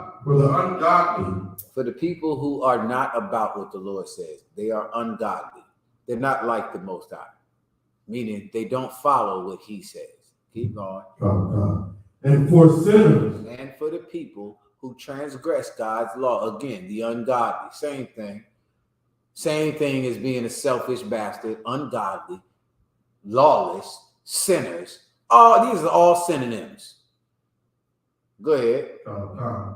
For unholy and profane. For the people that just want to be like everybody goddamn else and disgusting. Like I said, that brother and sister died, man, because they trying to be like everybody else they seen on TikTok. You know what I'm saying? Like, they died because their parents were not holy. They would not separate themselves. They wasn't in the truth. Look at them purple faggots. They about the same thing, man. They just want to be like everybody else. They ain't trying to separate themselves. They ain't trying to stop being child molesters and rapists. There's a bunch of rapists and homosexuals in there. And they will use this law unlawfully, unrighteously, so that they continue to do that. Keep going. For murderers of fathers and murderers of mothers. There it is. It's just running down all the disgustingness that's in us naturally, right? Because you don't follow the Most High, who's a spirit. The things that are in us naturally, we follow. We do it. We don't have no law. We don't have no discipline. We're disobedient to the law that the Lord gave us. I understand you're a rapist. You're a child molester. You're a murderer. I understand. But don't you understand that it's not about you? Like, brother, like, what if it was your daughter? What if it was your mother? What if it was your son? What if it's your, you know what I mean? Like, you wouldn't want them to do that to you. You should treat every brother. You should live with every brother and be with every brother exactly how you want them to be with you. Keep going. For manslayers. For whoremongers. For whoremongers. For brothers that just, man, good night. They only care about their pockets. A whoremonger, another word for a whoremonger is a pimp. Basically, a brother that's going to make money off of putting your daughter on Instagram or TikTok or on the streets or in a strip club or this, that, and the third. They're all whoremongers. You know what I'm saying? I ain't even got to go into the old school Magic Don Juan pimps. You know what I'm saying? But all of this is the same thing. A whoremonger is somebody who makes a whore out of, meaning he's making money. That's what monger means. He's making money off of this woman being a whore. That's what it is. So you a pimp, whoever owns TikTok and Backpage and Fans Only, all whoremongers. Go ahead. For them that defile themselves with mankind, There you go. for men stealers, For what? men stealers, Kidnappers. for liars, Listen, they bring that up all the time about the sisters that just keep disappearing. You know what I'm saying? Like the sex traffickers. Sisters just keep this, or brothers disappearing, getting rolled up in, wrestling mats in the gym for their organs. I seen something the other day about New Orleans back in the day with Katrina, and brothers just disappeared and was missing organs. You know what I'm saying? Like man stealers. Go ahead. for liars, for perjured persons, Who? perjured persons,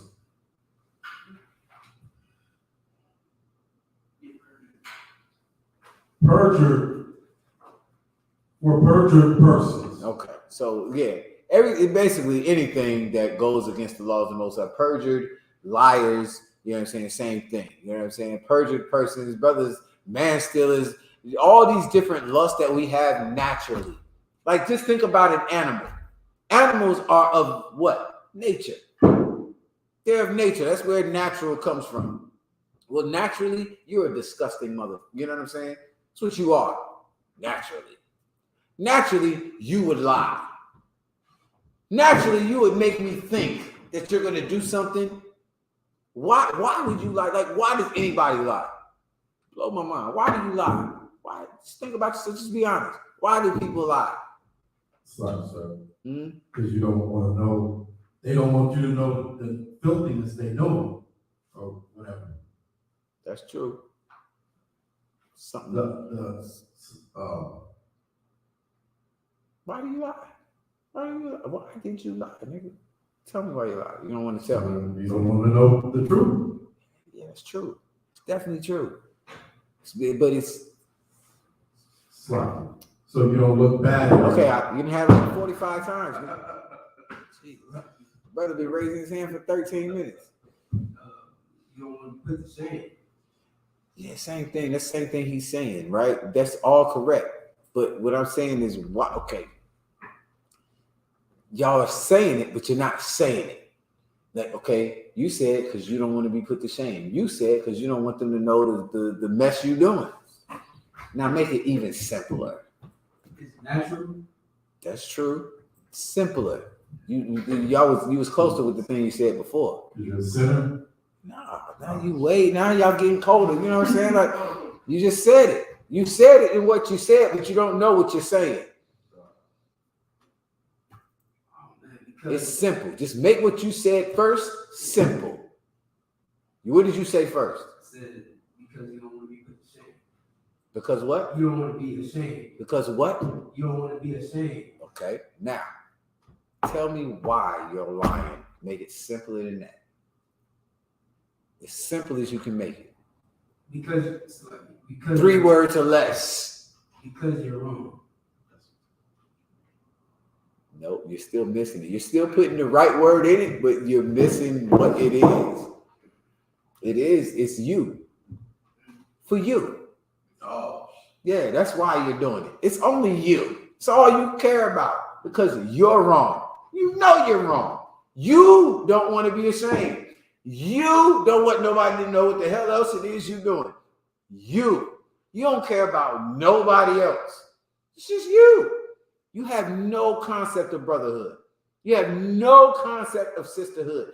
Can't nobody talk about you because it's about you. Jada sent here her man up there for her. For you.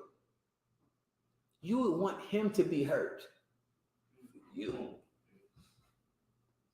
Well, here's the thing. The Lord Lord is not about the Lord is about brotherhood. He's about this nation. He's about us being okay. Shouldn't be no you in the truth. If you claim you're in the truth, you should never say you or me ever again in your goddamn life. Ever. Ever. It should never be no mine. Ever. You want to know why? Because if you do that, then you don't love nobody but you. That's who you love. There is no brotherhood, and that is the point of the law. Everything that we read, everything the Lord gave us was so that you would be out of the picture, so that you would be out of the equation, so that this nation would survive.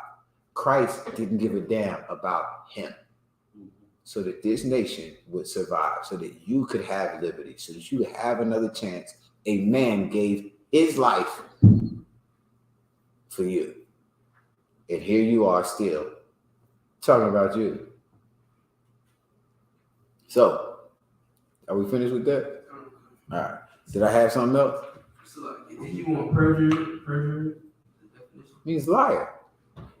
I know what that means. I know that. Listen, I don't need that. Everybody, if you didn't know what a perjurer is, you are a liar. Perjury. Liar. You are a liar. Perjury is lying. Perjurer is somebody who does it. Okay? Was I holding something else? Good to go.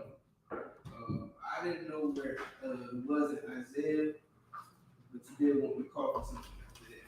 They was talking about Jada's bald head. Oh, 4. Scab. 3. Yeah, that's what I was looking for, but I didn't see it. All right, hold on. Let me see. It said the beginning of Isaiah. It's like Isaiah 4. It might be 3. I think it's 4. 17. Oh, it's 3. Damn. I knew it was one of them, though. Saving face over here for me. Go ahead. Okay, so You got it? the book of Isaiah, chapter 3 and verse 16. Okay, so yeah, this is why, like the brother we was talking about Jada's bald head. I guess we'll get this on out the way and we out of here. Jada's bald head. You know what I'm saying? Like this is just something that's natural. You know what I'm saying? Like not natural, it's spiritual, but you know what I'm saying? Like so what she going through, her having a bald head, her husband was sitting there laughing. Sitting there laughing. You know why? Because it don't matter. I'm still here. I mess with you. You just was with a whole nother man. I'm still here. We got kids together. I love you. You know, I can't laugh at a brother. You want me to go and do something to somebody else because he made a joke, which is his job, but he made a joke about you looking like somebody who played this part or whatever. You know what I'm saying? Like, bitch, you out here on TV. You out here like, oh, man. Come on now. Please. Because I'm tired of it, man. I'm tired of this Will Smith. I see it everywhere I look now. I'm tired of it. I just found out about it the other day. And that's all I see. Ridiculous. I'm tired, man. Let's be done with this. I mean, she's a whore. He's a bitch. And can we just move the hell on? God damn. She's a child molester. General, I seen that after I got home that night. I seen that. I was like, oh. Killed her. I forgot. Yeah, man. He was like, dude was underage or something like that. She's a child molester too. Not only is she a whore, she's a child molesting whore. Man, get out of here, man. We looking out for you, bro. We tired of seeing you being the butt of everybody's joke because you my brother. This whore did you wrong. G.I. Jane too. Can't wait to see it. Like I know Chris had to been shocked. And this cat coming up here like that was a good one. Come on. Come on. You know that chick that played in that movie, G.I. Jane 2, you know, she was kissing like a little kid on TV. Like she was like teaching him how to kiss. And so she was kissing him. That's Demi Moore. Demi Moore.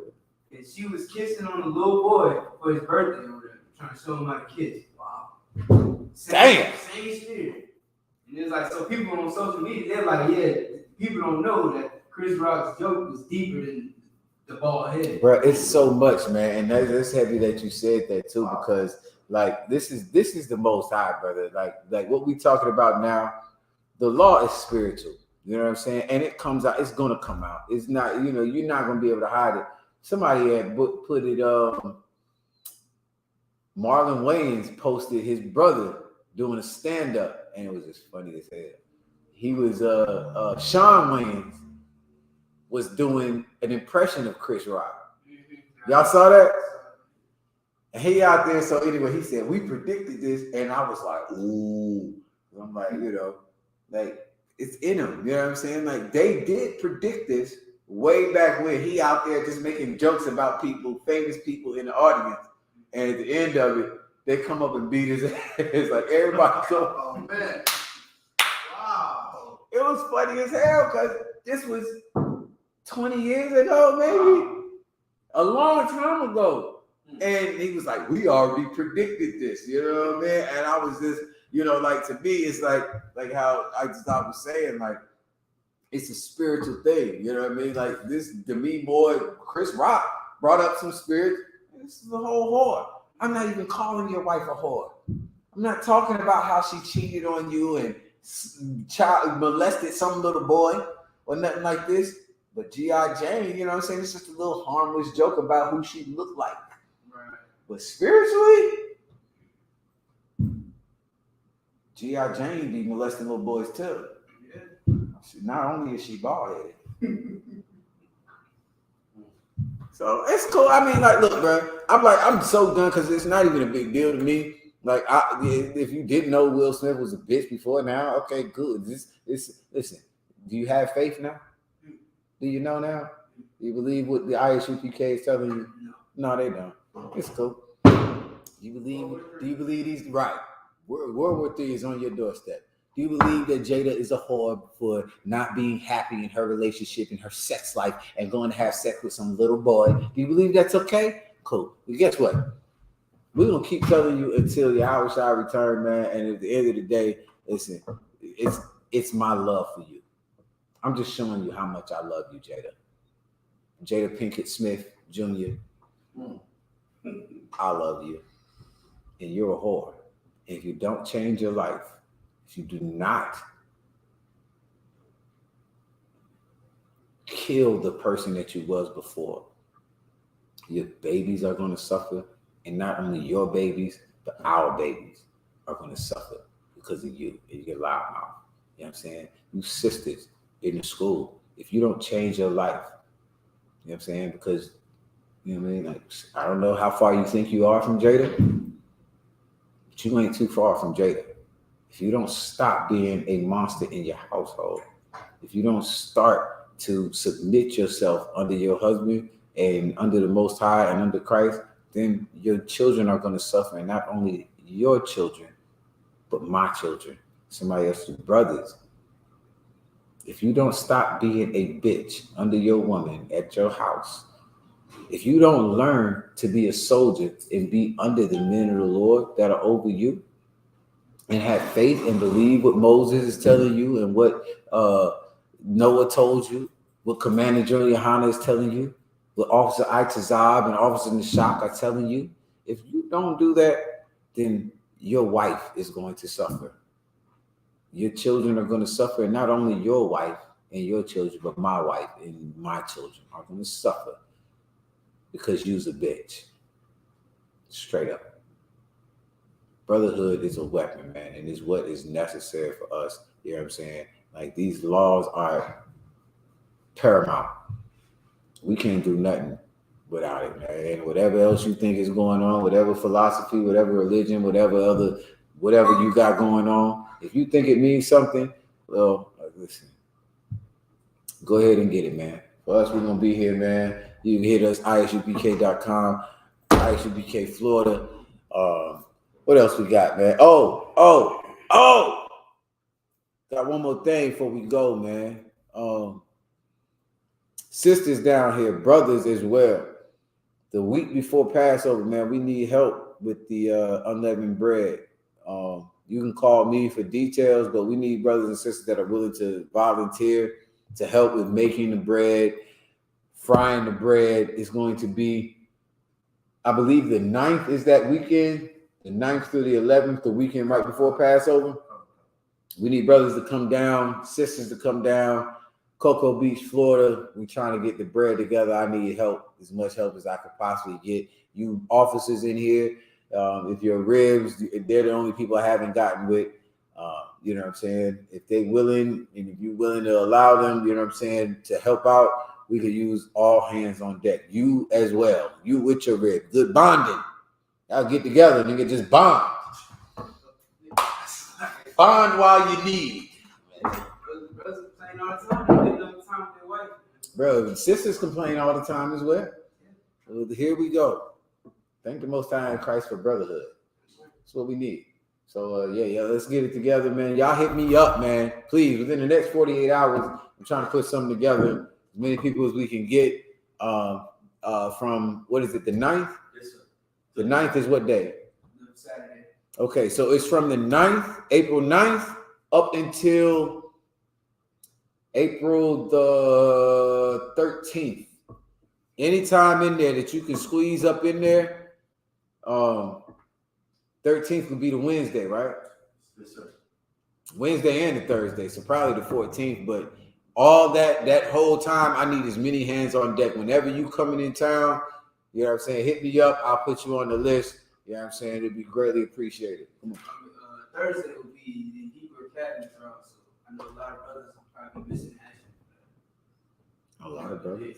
Okay. That's it. That was it. All right. So yeah, that's that. Other than that, y'all got anything? Am I missing something? You know what I'm saying? If I could, shameless plug, you know what I'm saying? UPKFL where, you know, shop now. Yeah, speak up. Speak up. I don't even know that. We got tactical gear, jewelry, and more, you know what I'm saying? UPKFL wear. So if you want to be fly for the Passover, you definitely should hit the link. You know what I'm saying? We might not have what you want at the Passover. So it's better that you try to lock it in now. UPK FL wear. UPK Florida wear. Florida is FL. You know what I'm saying? Check out the website. The brother has a ton of stuff on there, man. Like he said, tactical gear, BDUs on there, shirts, jewelry. The brother got every ski mask, goddamn. This brother got everything, hats. You got the Tams on there yet? Got the time. Brother got the Tams on there. If you want to be fly like your boy, you know what I mean? Like, you get up in there, man. Hey, listen, after the Passover, we'll have Tams for the sisters as well. Ooh, wait. Without the holding. Ooh, wait. So we can be matching. Matching Tams. My little boot thing, nigga. I can take my little boot thing out. We matching, huh? What? Sounds like a plan, huh? So we out of here, man. You know, we'll get with y'all. Hebrew language class Friday, 7 p.m. to 9 p.m. And then Sabbath service Saturday around 9:30. You know what I'm saying? Hit me if y'all got any questions. Hit me if y'all trying to get down with the bread. With that, I'm gonna say shalom. We out.